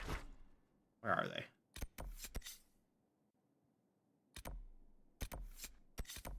Wait, is this it? Yes. Alright. Question is who are we going to take with us? I mean, the thing for me is I don't typically like indie games other than like big ones like Clair Obscur and Hades. All the franchises I ended up getting into gaming with were the big ones. I'm literally probably one of the millions of people that has a weird type of AAA ecosystem lock-in. And that's fine. I'm just saying is that I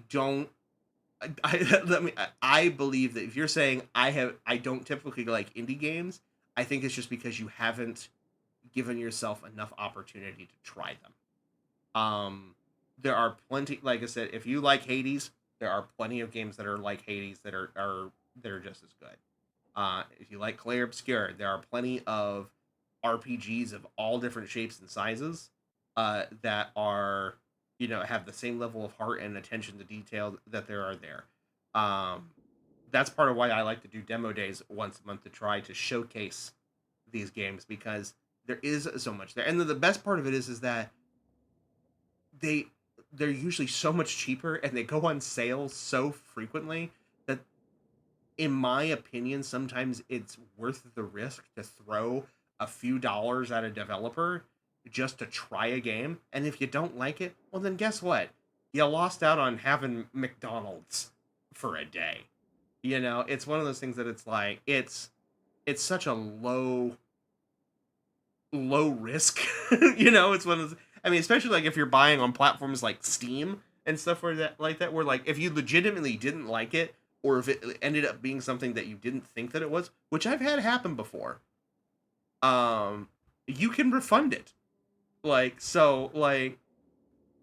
There's literally not a good reason not to try something, especially and I'm not trying to guilt you, KJ, but I also know people who say that whole, oh, I don't typically like indie games and I think they're trash, or they're so cheap looking, and all these really stupid surface level excuses or trying to demean indie games as somehow being lesser because they are, more cost effective or cheaper to develop. But the thing is though, is that the difference is that for a lot of these indie developers, especially for first time indie developers, it's not just their reputation that they're putting on the line. It's their whole livelihood,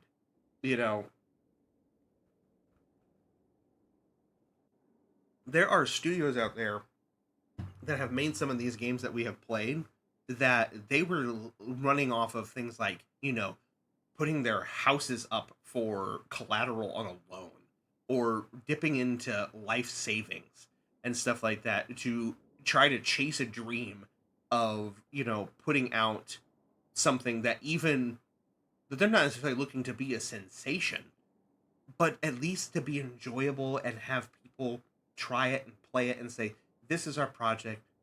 Thank you so much for playing."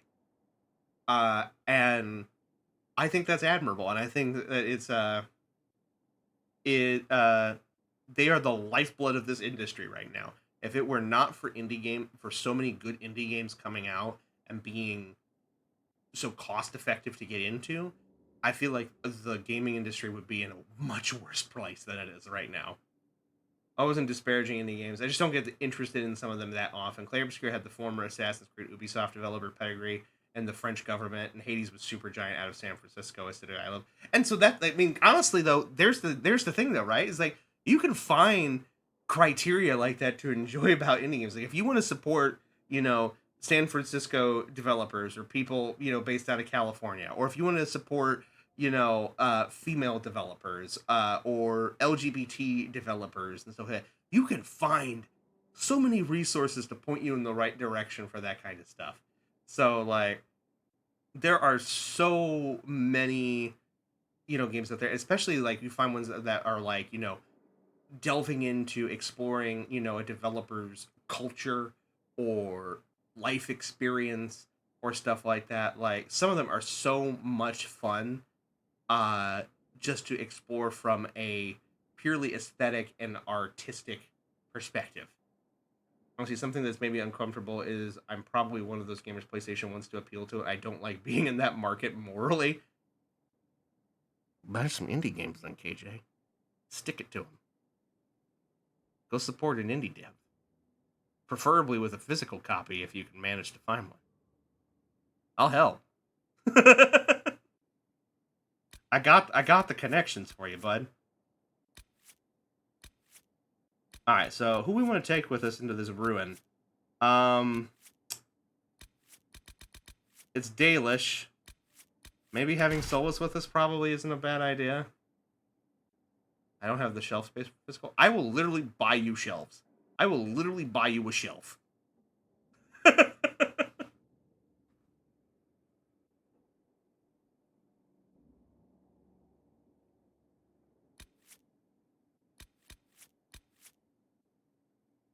So yeah, we have definitely take Solus with us. Let's take Varric with us, and we need some muscle.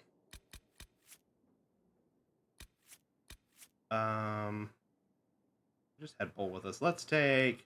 I don't know how long. That's spoiling too much. I don't know how long Cassandra's going to stay with us. So maybe we should appreciate her while we have her.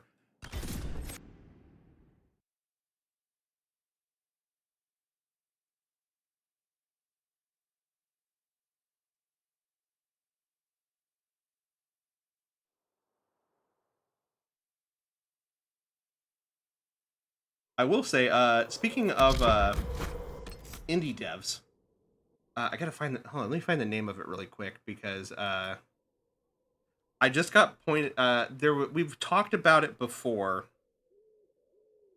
About how like I really liked the concept of like the Hoyoverse games,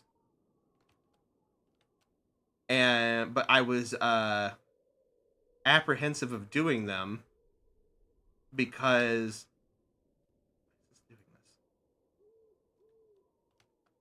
oh my goodness, I'm trying to get a window to pop up that is stuck on my other monitor that I can't see right now.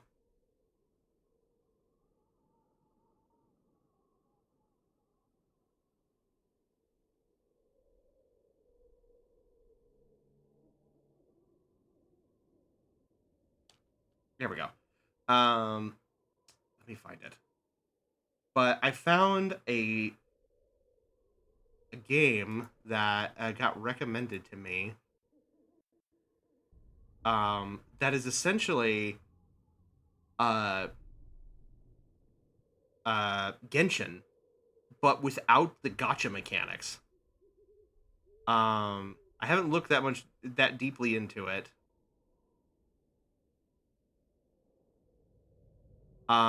It does have a little bit of a sticking point because the game is not natively in English, I don't think. And so they did use AI tools to translate the game's dialogue. which there are worse things you could use AI for. And I mean, utilizing AI for translation purposes, I mean, you're using Google Translate for the same thing. So, like, it could be worse. But it essentially looks, it looks and feels exactly like Genshin Impact. It's called Dragon Sword Awakening. And it just looks like Genshin. But it is a fully gacha free experience with for $30. That's why you need a hypercube.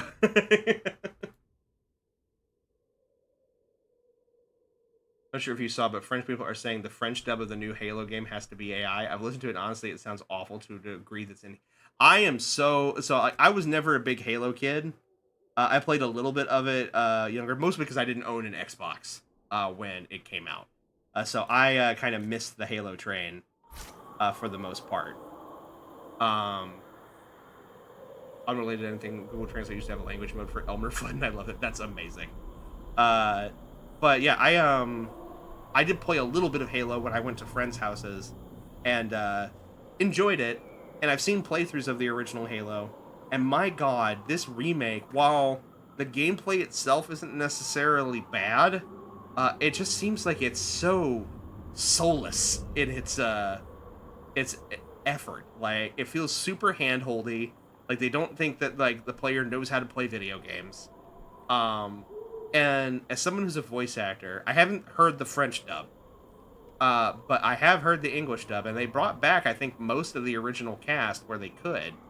And it just sounds like, I'm not saying the actors sound bad, because these actors are phenomenal. Like Jen Taylor, who plays Cortana, she also used to be Princess Peach for a while in the Mario franchise. She's also the voice of Zoe and the Witch in the Left 4 Dead games.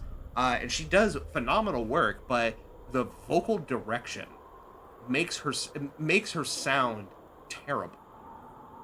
It just sounds so very just very poorly directed, like to the point of like where the characters sometimes don't even sound like they're reacting to the situation that they're a part of. Like, it feels very, very off. Is it like Resident Evil 1 vocal direction? No, because Resident Evil 1 vocal direction is bad in the sense that it's campy and schlocky and kind of like trying and feels like inexperienced. Whereas this sounds like these are actors that have experience but are being almost feel like they're being rushed to do all of the takes.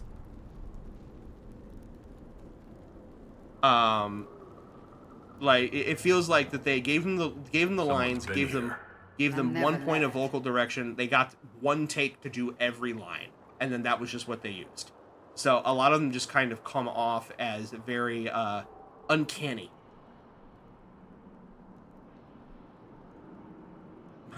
It feels very feels like the way Microsoft designs Windows 11. Microsoft, my God, that was unintentional. I don't believe you. I don't believe you. I believe that was fully intentional. These are actors that have experience. They had 2 hours. Yes, it really feels like, hey, we only rented the booth for 2 hours. We have to get this all done in 1 take. That's literally what it feels like. Explorers in the Temple. The small book appears to be a collection of notes, judging by their dates, written over a period of 3 years. They chronicle the search for something called Dirthaman's Wisdom by an Orlesian archivist, Lord Grecian Falks. The elven god of secrets disappeared along with all his kin, or so their legends claim. Yet his priesthood remained behind, and the priests were said to possess the ability to see and know all. I believe this to be the result of magic and not a divine gift. Magic locked in treasures that remain to this day. With the aid of my companions, I hope to prove it. I believe I have found a temple of Dirthaman, the resting place for the wisdom, or at least the location of the last high priest who was said to possess it. From all I have gathered, it might be possible to summon the high priest's spirit from the ether here in this place. Impossible? Yet Dirthaman's rituals will eventually allow it. Perhaps one of the oldest secrets we know of will be revealed to us here. So with my Jim Bro nerd friends, we've talked to calling Microsoft Microsoft, and so legitimately once you say it enough, it becomes so natural. I mean, currently with some of their behavior, I don't disagree with it. I know that the Xbox side of things is trying really hard to both simultaneously be better, but also making some of these stupidest decisions I've seen in a while. But you know, their major parent company is really dropping the ball.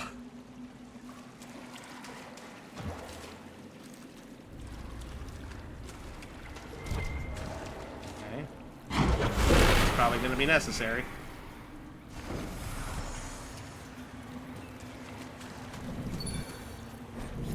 Lost Temple of Death. We few whisper here where shadow dwells. Some words remain unuttered. Truths are pushed down where they shall never rise again. It's strange that I can understand that. The secrets of this temple have remained unspoken for too long. They wish to be known. Okay.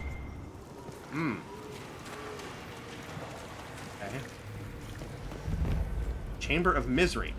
Great one to start with.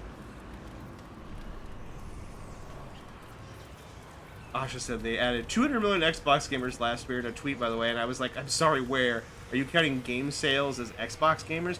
I think, so I remember reading that article. I think the general consensus is, I think that they are counting anyone that played anything tangentially Xbox related. So anything that Microsoft owns. So like if you were playing, you know, a Blizzard game and despite not playing it on an Xbox console, you're an Xbox gamer, guys, because Xbox owns, you know, Activision Blizzard. Take the head of misery. I don't know how I feel about that. Let me look around here, see if I can find anything first. Because I almost anticipated, as soon as I pick that up, something terrible is going to happen. The altar's absorbing the fire, eating the magic. Eating the magic? Oh, there's spooks and boogans and ghosts.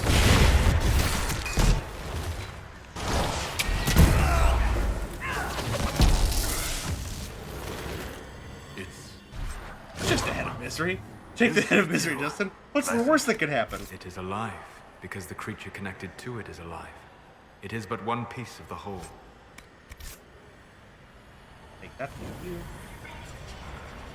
I am waiting for games maxing to become a phrase. Please no. Please no. I don't want that. I don't want that to be a thing. But at the same time, Nix, I feel like you're right. I feel like it's gonna happen, and I'm gonna hate it. Alright, what do we have in here? Nothing?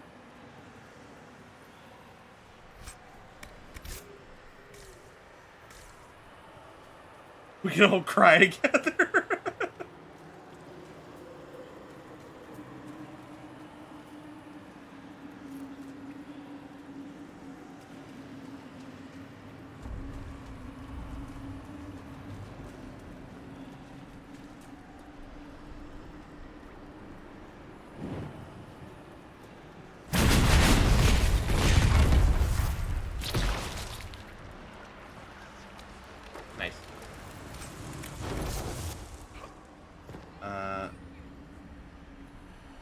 Guys? I don't know what you were doing, but okay. I don't know, except I'm always aura maxing Overwatch, ready to frame mog all these chats with aura.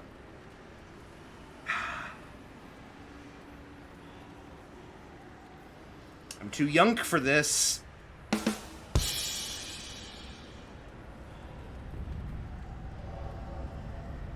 Deal with you in a moment.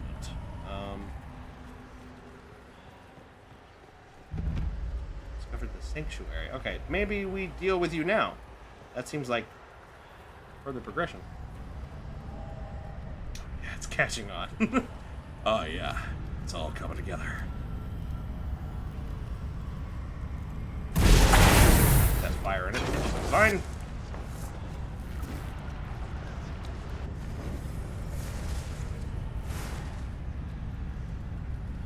Oh, another mosaic piece. Nice. This. Amulet of Constitution. Okay. What's that? Oh. explorers in the temple, they came for me in the night, but I won't let them take it. I'll find Dirtmouthen's wisdom on my own. Those traitors want riches for themselves. They won't have a clue how to decipher the remainder of the ritual. Let it be known that I, the Lord Grecian Falks, am not to blame for what befalls them. I am not to blame for any. Another one of the explorers?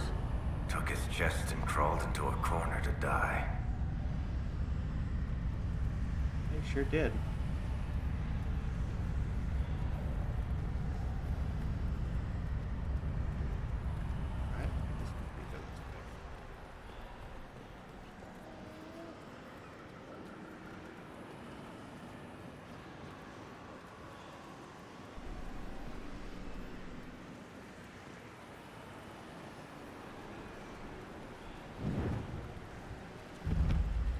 And the torch goes out. Of course it does.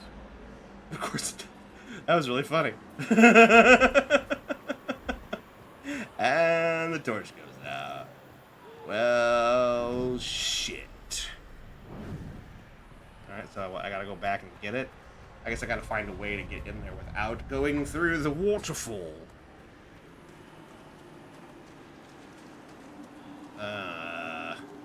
Hole?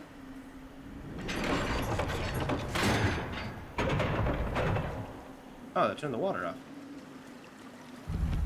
Oh, Chamber of Whispers. Okay, I that torch together.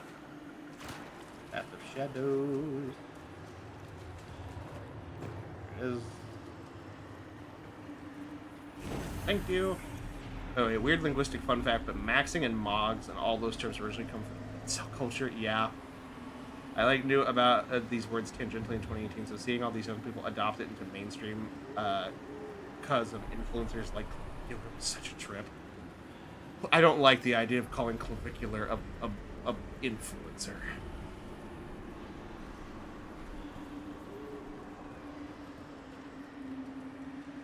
No, but it's not because I was in Samoa, because I was fascinated with weird male internet subcultures. KJ, you don't have to explain yourself, buddy. You make it weirder by trying to explain yourself. Sorry. Back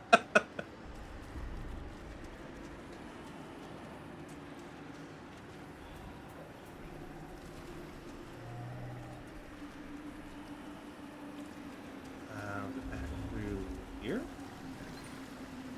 Yeah, in here. Okay. Cliff. Lost Temple of Dirthaman. Dirthaman is gone, he said. Our highest one brings to us the gravest news. What shall we do? Where shall we go? What of the old secrets that burn within our hearts? Take the tongue of whispers. The tongue of whispers. The head of misery, the tongue of whispers. A number of notes are scribbled on the scroll, many crossed out or written in terse, angry letters.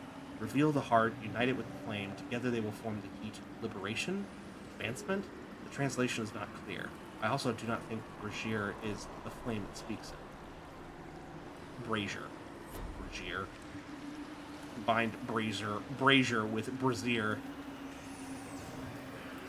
It's just fascinating to me. I have literally hundreds of pages of research on internet things that I'm just sitting on with nothing to do. Honestly, it's enough to start a podcast, but I don't would listen to me talk about it. I mean, you probably more people than you realize.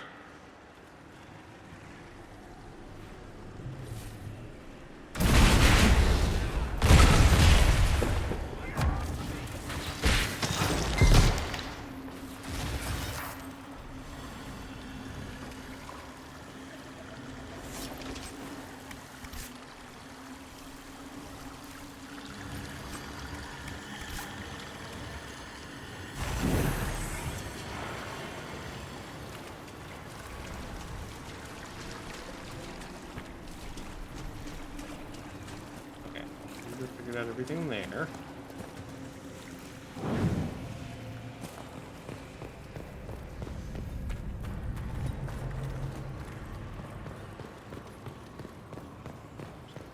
Okay, so we can't go in there because of the water.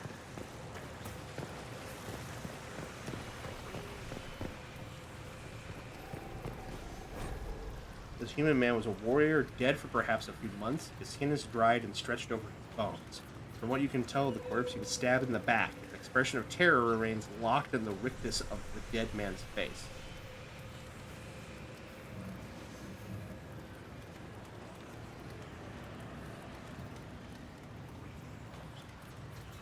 One of the explorers from the camp. Where are the rest of them? Here's another one. Crypts of the Forgotten.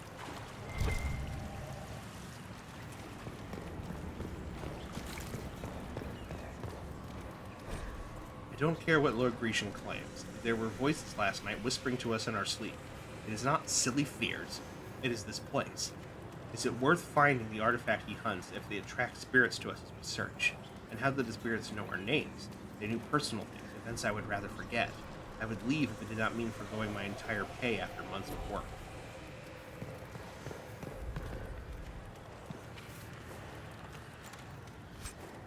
Masterwork inscribed axe. Nice. Alright. Our highest one, he deceives us. The honeyed words that drip from his tongue, we know the despair they mask. We disciples of Derthaman of truth, now as ever.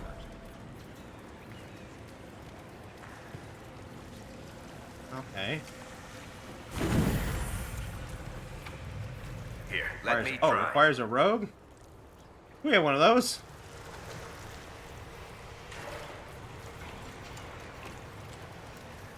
Honestly, going further back than that, I feel like I'd have a very profitable and excellent newspaper business in Victorian London, living my best gay life with no one in the government touching me because they're afraid I'll out them. Chamber of Torment. Really loving all of these names, guys. It's so great. I love this. Crypt of the Forgotten. Okay, so that was the highest one promises safety. I shall protect our ancient secrets. He claims all that their Thaman once granted us will be safe. But it is our blood, a sacrifice dark and unholy, a prison of evil to keep us in and all else out.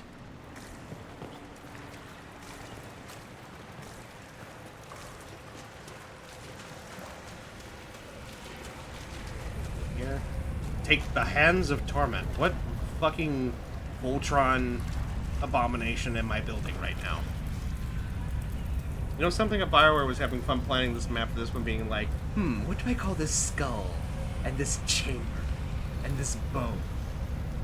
Let's call it the big toe of not feeling very good on a Sunday evening. Alright.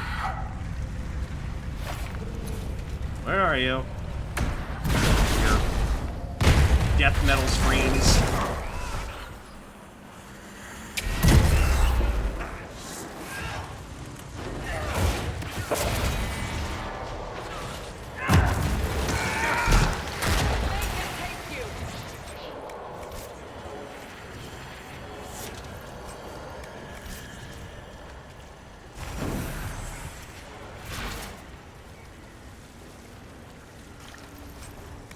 Coordinate elven key. One of the passages back in the ritual area, perhaps.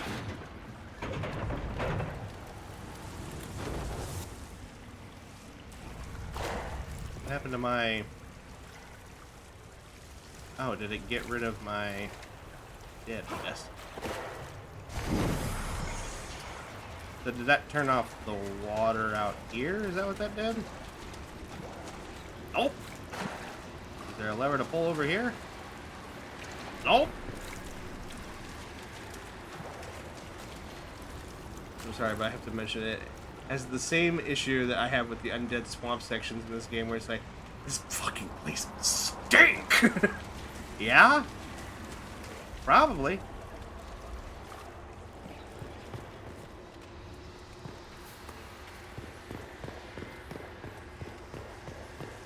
I'm not sure what pulling that lever did.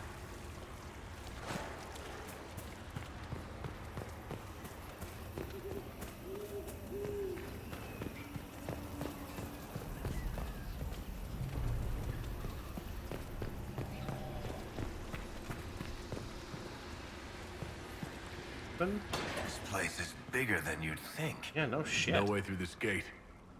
Wonder what it's made of. Except I found a key.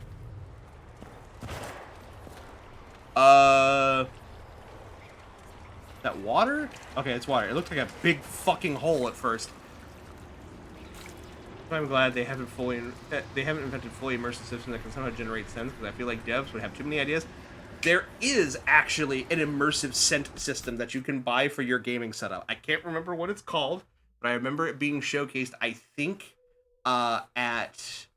it was either E3 before it shut down, or it was at an IAPA convention. But it is a collection of basically it's basically almost like the equivalent of like a fog machine, but it doesn't emit fog, it emits sense, and it has they were showcasing it with a core selection of like sense for like primarily for like action or like military based games. So they had things like dirt and smoke and blood and even things like gunpowder and things of that nature. And essentially, they had software that was analyzing what was going on in the games. I don't know if it was an AI based thing or if it was simply just, you know, something coded uniquely to partner with this game for demoing purposes. But they were showing this off, and apparently it was like basically pumping sense into a room to try to add in a more immersive experience. I don't know if I would enjoy it. I don't know how I like the idea of smell-o-vision. So I know that like there are isolated cases of being used in practical situations. Like I know Disney uses certain scents in key areas of their theme parks. So that is definitely a thing, but I got a sample pack of scents from Froggy's Fog Juice, and let me tell you, hell smelled like hell. I can believe it. Path of Secrets.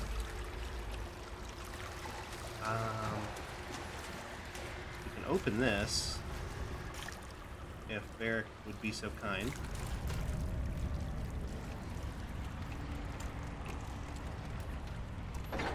Just had a thought I need to keep to myself. Normally I'd be saying like, oh yeah, no, share your truth or whatever, but like, it's you.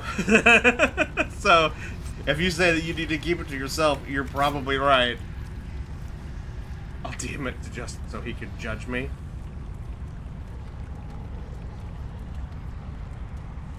Well, we're waiting.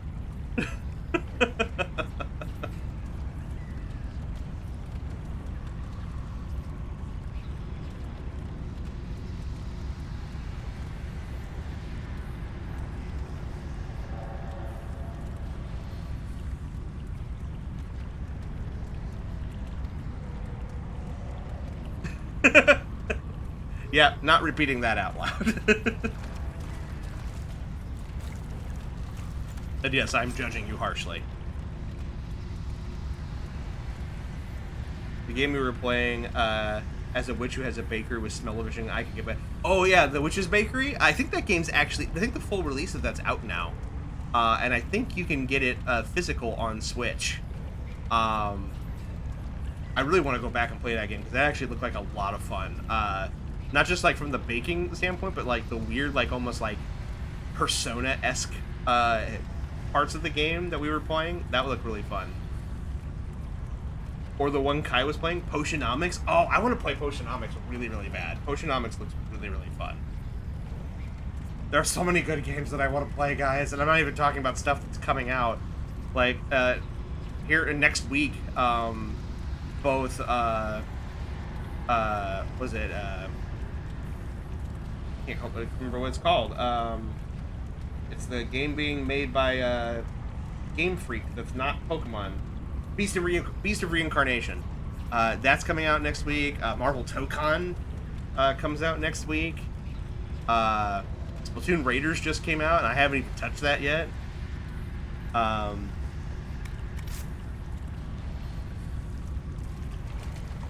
Like, there's a lot of good stuff coming out.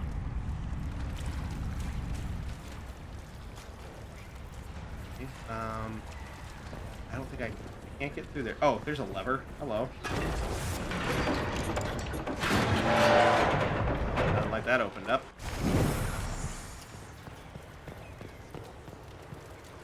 Where am I now?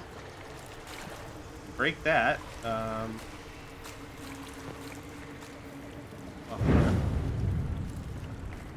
There.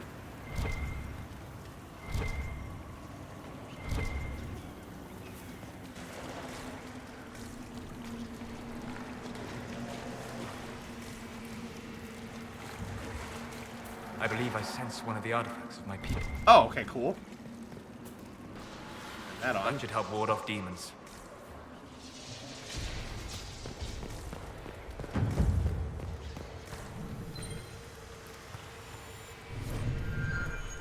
His mind which cannot think, his tongue which cannot speak, his hands which cannot touch, his ears which cannot hear, his eyes which cannot see, and thus shall our highest one be bound. He shall join us in our silence. We found the mind, I'm assuming that's the head, the tongue, the hands. We still need to find the ears and the eyes.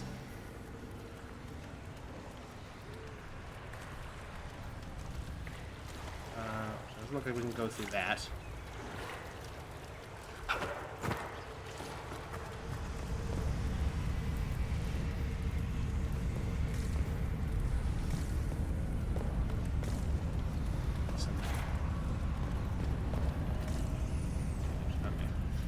I think the last game I want to play before GTA 6 would be Control Resident and Marvel's Wolverine. I definitely want to give Marvel's Wolverine a good try. I know some people are like saying that it feels too like some things feel too samey to the Insomniac Spider-Man games, but I mean it's like, well, duh, it's the same studio, and I think they've all but confirmed it's the same world.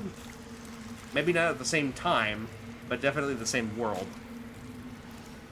Control was such a mindfuck to play when it came out last gen. I need to play Control as well. I've heard very good things about it.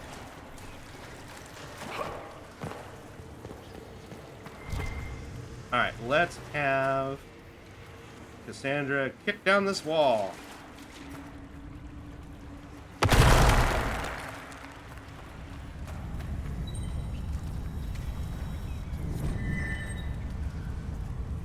They will come for us in the night, those who would steal the words from our lips. And our God no longer rises to our defense. We clawed the walls. Now we pray for a dawn that will never arrive.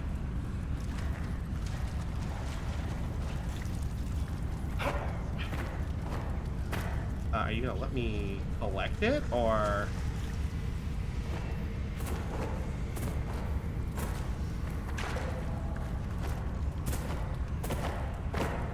There we go. I just have to jump on this pot, I guess.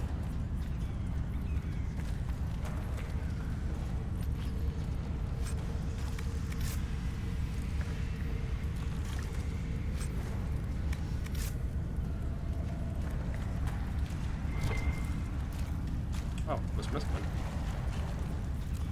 Honestly, the great thing about Control is rather than Remedy leaning into the Eldritch horror of the world, they lean more into the truly fucking Eldritch weird, and it works so well.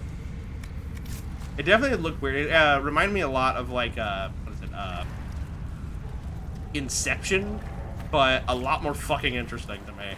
I can't explain why, but that's the best way I can describe it. Did I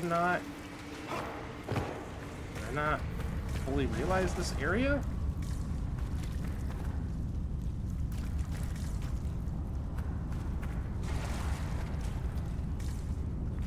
Maybe I just recognizing a spot.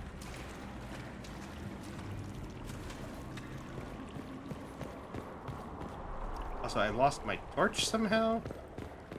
I don't know how that happened. Oh well, I'll find another one. Went through there. I guess now we can go through here.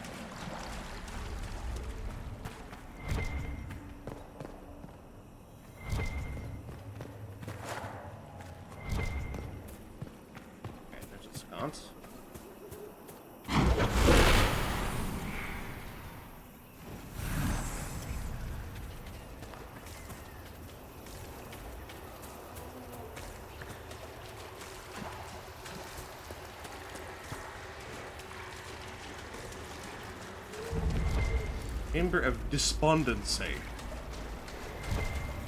Great name, guys.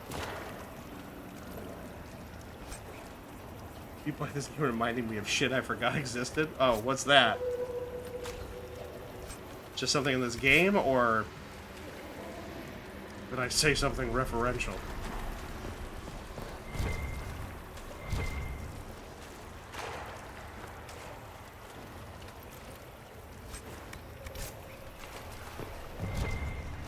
Take the Heart of Despondency. Sure. For his heart, our highest one is bound. The secret that he keeps with us. The vigil that he keeps with us. His fear will not weaken us. No one shall come, dear mentor.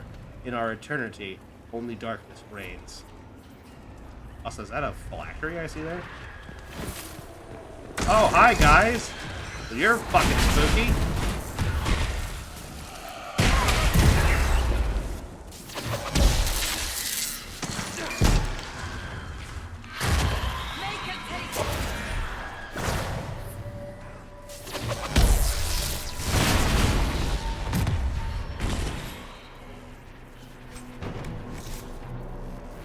Entire section, I forgot how long it took and how icky it was. Yeah, it's a little icky.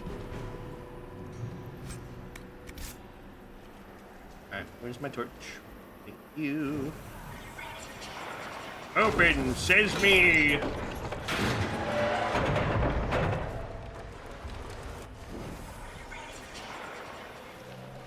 what are you? Oh, it's just reacting. Okay. I'm not sure if it's just me, but I can sometimes immerse myself so well into the media, I can feel shit like the wet fucking swamp you're treading through on my skin.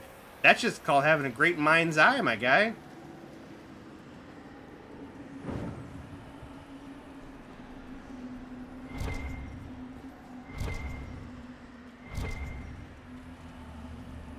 Oh, we've come full circle. Okay.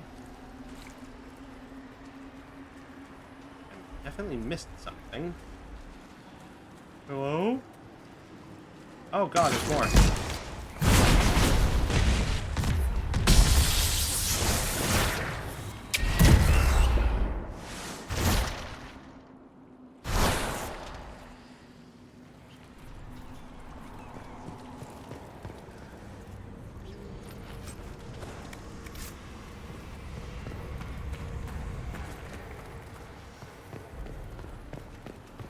We didn't go this way at all, so.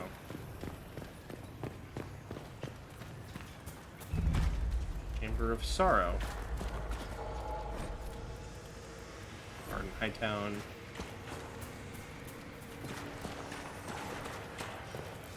The Eyes of Sorrow.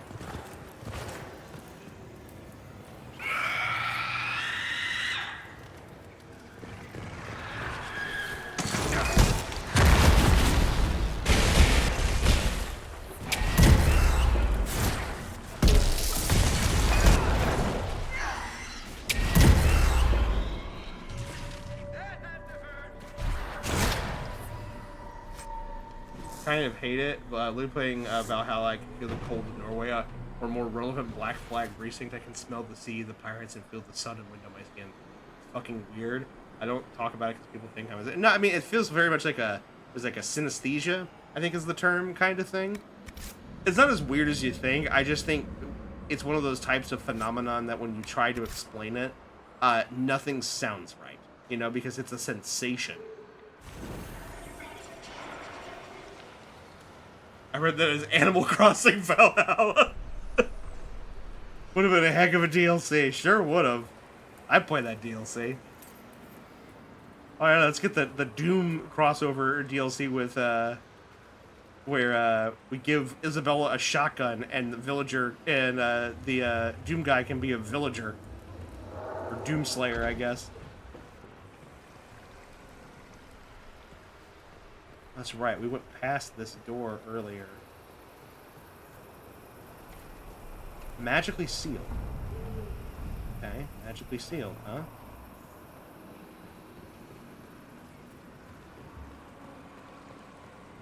Was there a door that we passed that we couldn't go through? In here? I don't know this way. Alright, there is an icon. I should figure out how to get to it. Yeah, but that DLC would go hard. It absolutely would. Oh, do I need to go down here? I think that's what I gotta do. Oh, I have to place them. Okay, yeah. Place the hands of Torment. I recommend caution. There is no telling where this ancient ritual will lead us. Requires the ears of unheeding. Okay. Place the eyes of sorrow. Place the heart of despondency.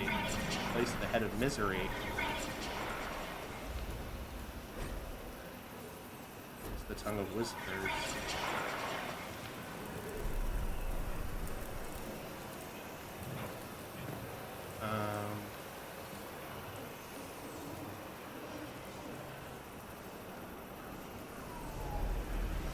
I'm missing something. Series of papers and notes are stuffed into a small booklet. It is stained with dry blood and covered in dust. The most legible entry is the last. We're still not certain why Lord Grecian ran off during the night. The others think it's the nightmares, though they say it's the voices that speak to them. We took a vote and decided to continue the search for Dirthaman's wisdom. If we don't, we forfeit everything we've worked towards. Trying to piece together all Grecian's notes won't be easy. All I can think is that we put the relics revealed by the braziers into these flames. It's all part of some elven ritual, I suppose. The only gruesome part is all these desiccated organs. Lord Grecian believed they were part of the high priest of this temple, and that we are somehow reassembling them. I find it unsettling that the elves would have dismantled their high priest in the first place. Okay, so I'm missing one?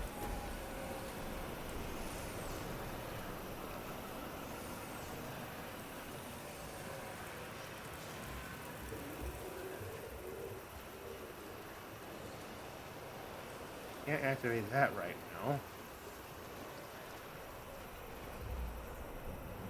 The heart of this place. Here is where the ancient rituals Something's coming. The and frost prayers giants took place. disappear. I was remembered to water the tree, Yggdrasil.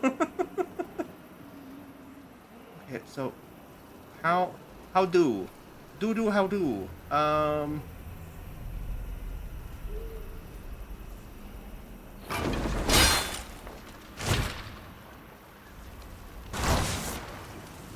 It's magically sealed. Okay, but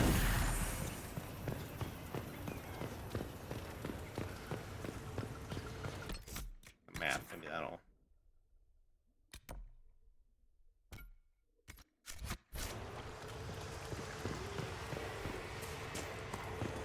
There's gotta be a secret door or something I missed.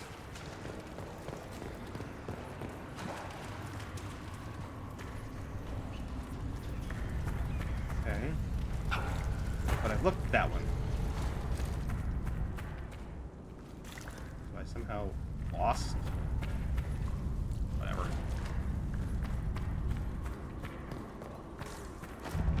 Oh, here we are. Chamber of Unheeding. I don't know how we missed that, but okay. Very hard to explain because I do. It's very hard to explain because how do I explain I can't play Resident Evil Requiem for more than an hour because the section where you're back in Raccoon City and I can smell and feel the undead as if I were literally Leon Kennedy stepping through horrible melted tar of the nuclear wasteland. Yeah, that's fair.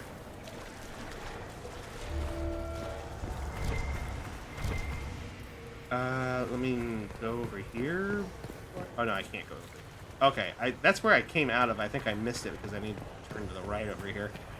Alright, give me your ears!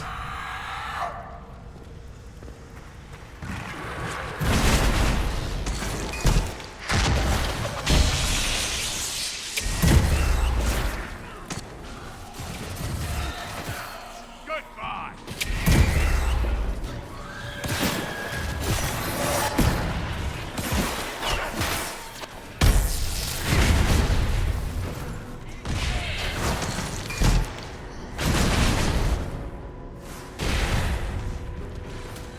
You're not dead yet.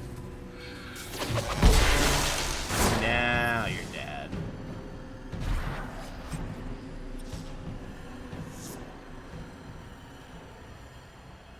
It was called Ears of Unheeding, I think is what they were called.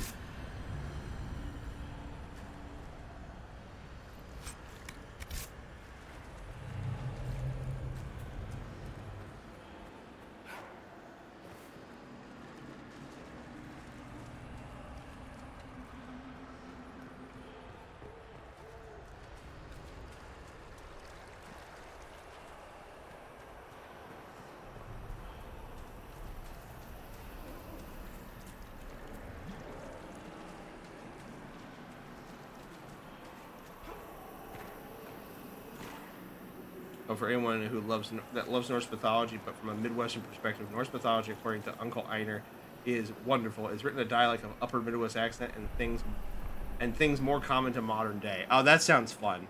That reminds me a lot of there are retellings of like the Iliad and the Odyssey and stuff like that, but written rewritten by British comedian Stephen Fry, as if he's like British humor Homer, and they're apparently really good.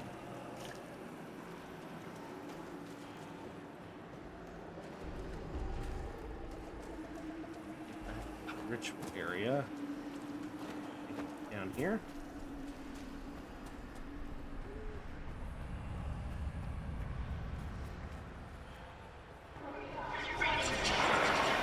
Oh, you got loud as hell. Okay, you have ears of unheeding. Alright, here goes something. Summon the highest one. Okay. Come here.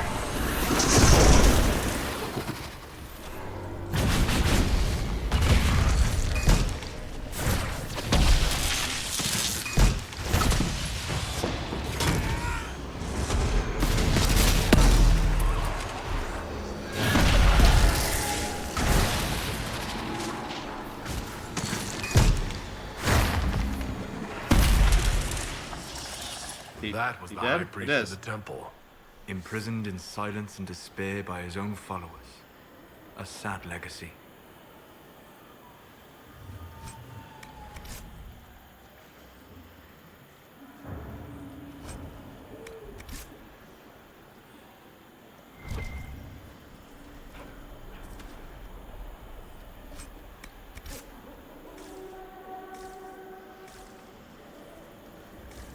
No real loot from him to speak of, huh? Alright, that's got... Okay, yeah, now the torches are lit.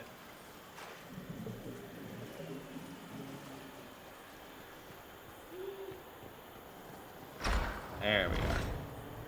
Take mosaic piece, will do. We're close to having a full one.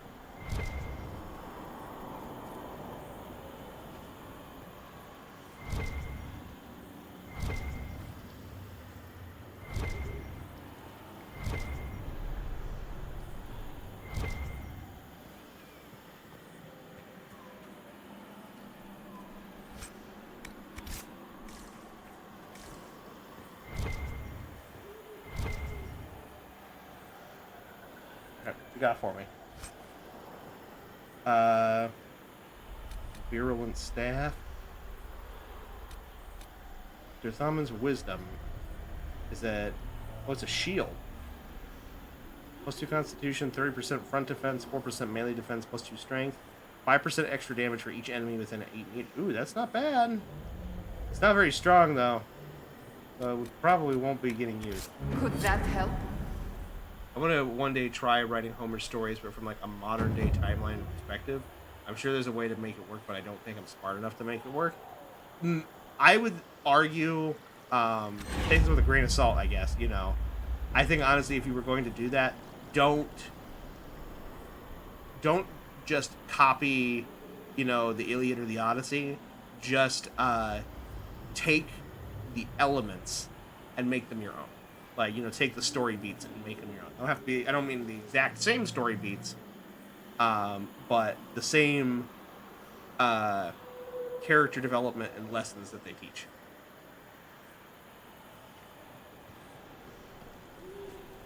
Alright, so now I should be able to activate this, I'm assuming?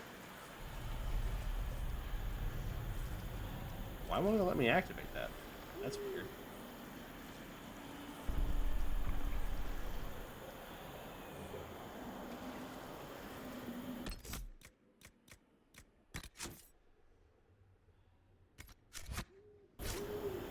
Alright, well... I think we're done here?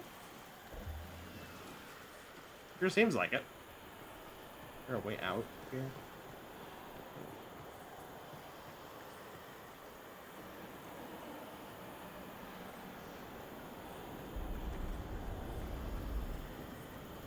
No, I can't. Okay.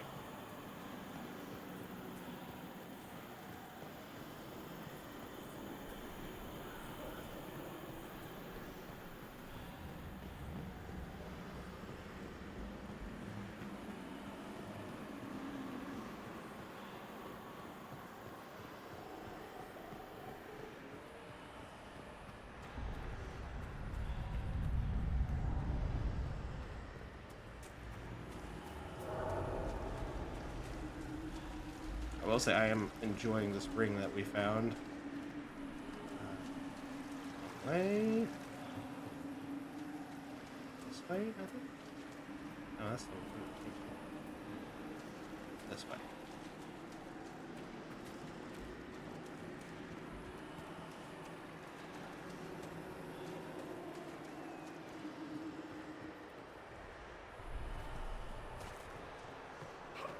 I will find my way out.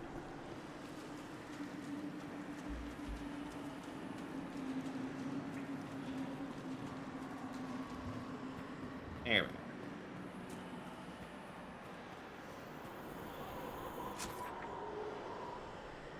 Alright, let's go back to Skyhold here. I know we have some missions turned in. I think we're gonna turn those in and wrap up here. So we're getting ready to hit 3 hours. I'm starting to get a little tired because I had work today, so.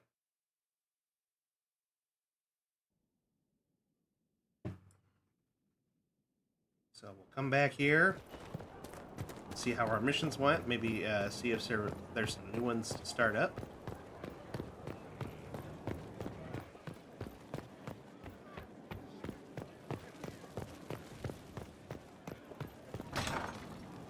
Imagine being the Inquisitor's companion. This week we're going on a trip. Okay, where? Orlais? Ferelden?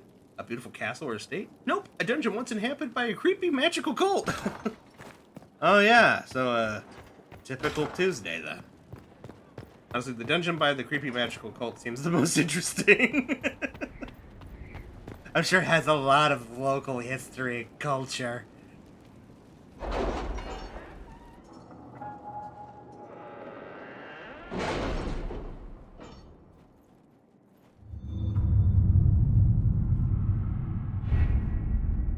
Alright, let's see what we're working with here. Actually, hold on. Now, one of these is resources. Got some obsidian, nice. It was interesting to see how much has changed in Halam Shiral. And so little. Madame Méprise is a fixture. Oh, that's okay. The sun will grow cold before she retires. Alright, bestow the morning Hala. Inquisitor, thank you for convincing the villagers of Red Crossing to acquiesce. I understand that they were reluctant. Perhaps the sign of shared mourning will lead to new healing and growth. Please accept these gifts. May they aid your Inquisition in its quest. A chromatic greatsword. I'm gonna have to look at that. I say as the child who loved to spend lots of time in basements of family members. Let's see here. Resources.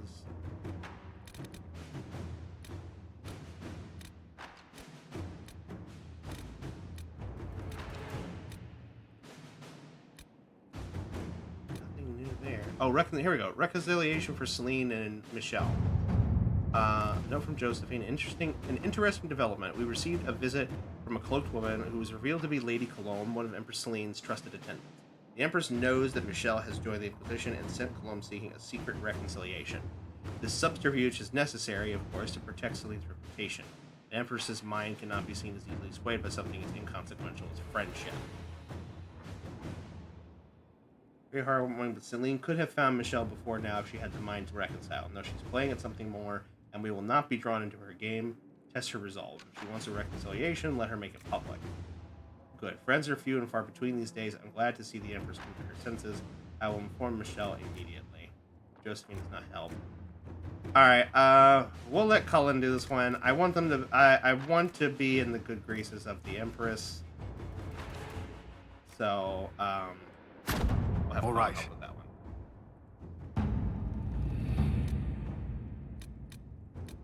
Alright, and then I think that means the next time we come play, we'll be ready to move on to the next major chapter here. I don't see anything else to do at the moment. I guess we can have Josephine gather some cloth. Inquisitor. Just so that way something is being done. Alrighty. I want to see how Morgan comes into play. I don't think she's playable. But it's cool that she's here. Right, let me look at this. What's this chromatic greatsword? Is it like what I'm using? Warrior only. 235 AoE damage, 30% cold resistance, 30% electrical resistance, 30% fire resistance, 30% spirit resistance. On hit, deals additional random elemental damage. Well, the only one who's using great swords is Iron Bowl. This is just as much DPS, better AoE. Okay, yeah, this is going to him. Alright, there you go.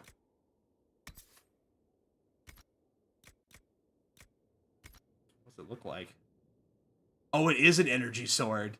Dude, look at that fucking Voltron-ass hilt. I can't wait to see that in his hands. I'm very excited for that. Alright, but that's gonna be enough for now. Here, we'll go out here.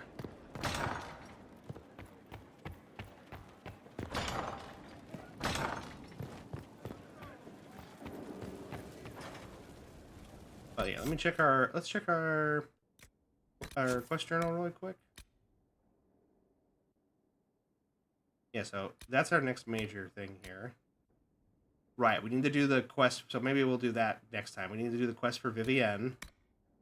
That's just a survey. We'll eventually go and do more stuff in the Deep Roads.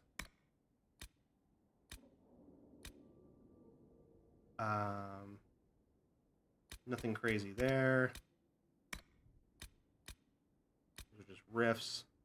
What's glimmering in the rubble.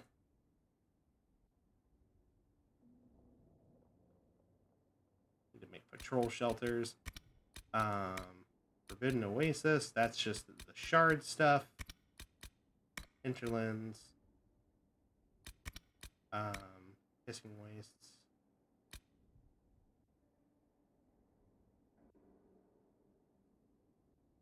Just sizable inventory presence of the Hissing Waste. It's an odd place for them to be dispatched at all, let alone in such significant numbers.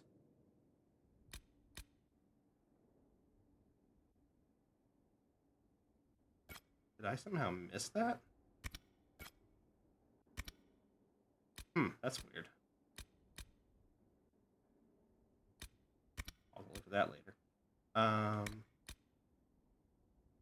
Oh, we didn't find all the runes.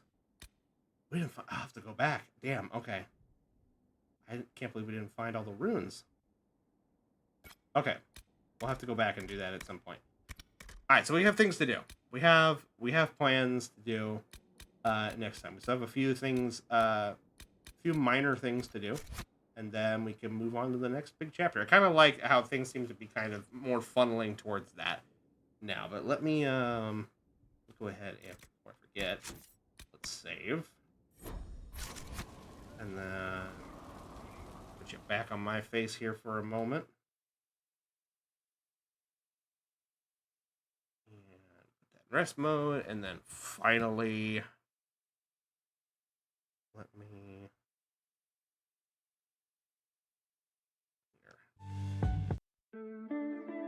There we go.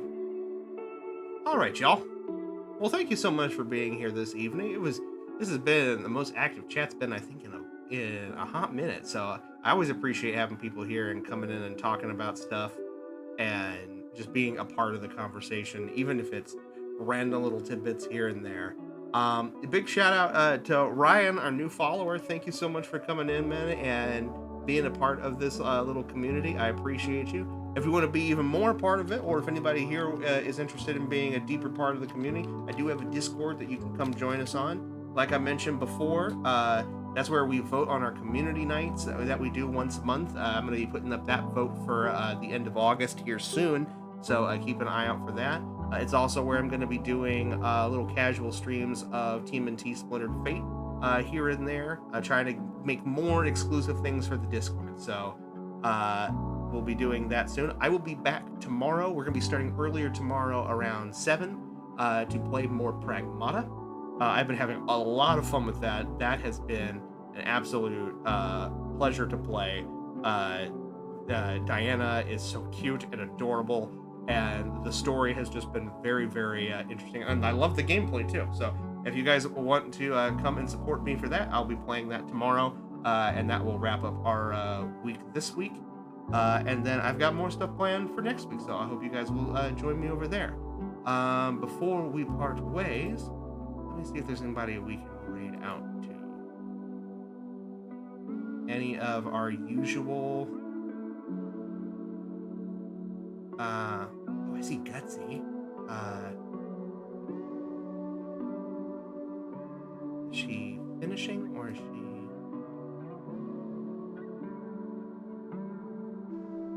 yeah, it looks like she's still playing. She's playing Sherlock Holmes: The Awakened, which I think is a detective, like a Sherlock Holmes detective game, but with like eldritch horror vibes.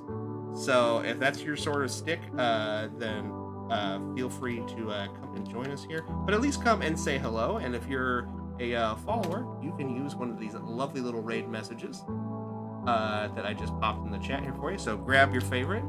We're gonna go say hi to her and wrap things up for the evening. So for now, guys, thank you so much for coming in this evening. Thank you for making my streams such a fun and wonderful place to be. There's no stream without you guys, but for now, it's going to be an adios, an au revoir, and a Wiedersehen.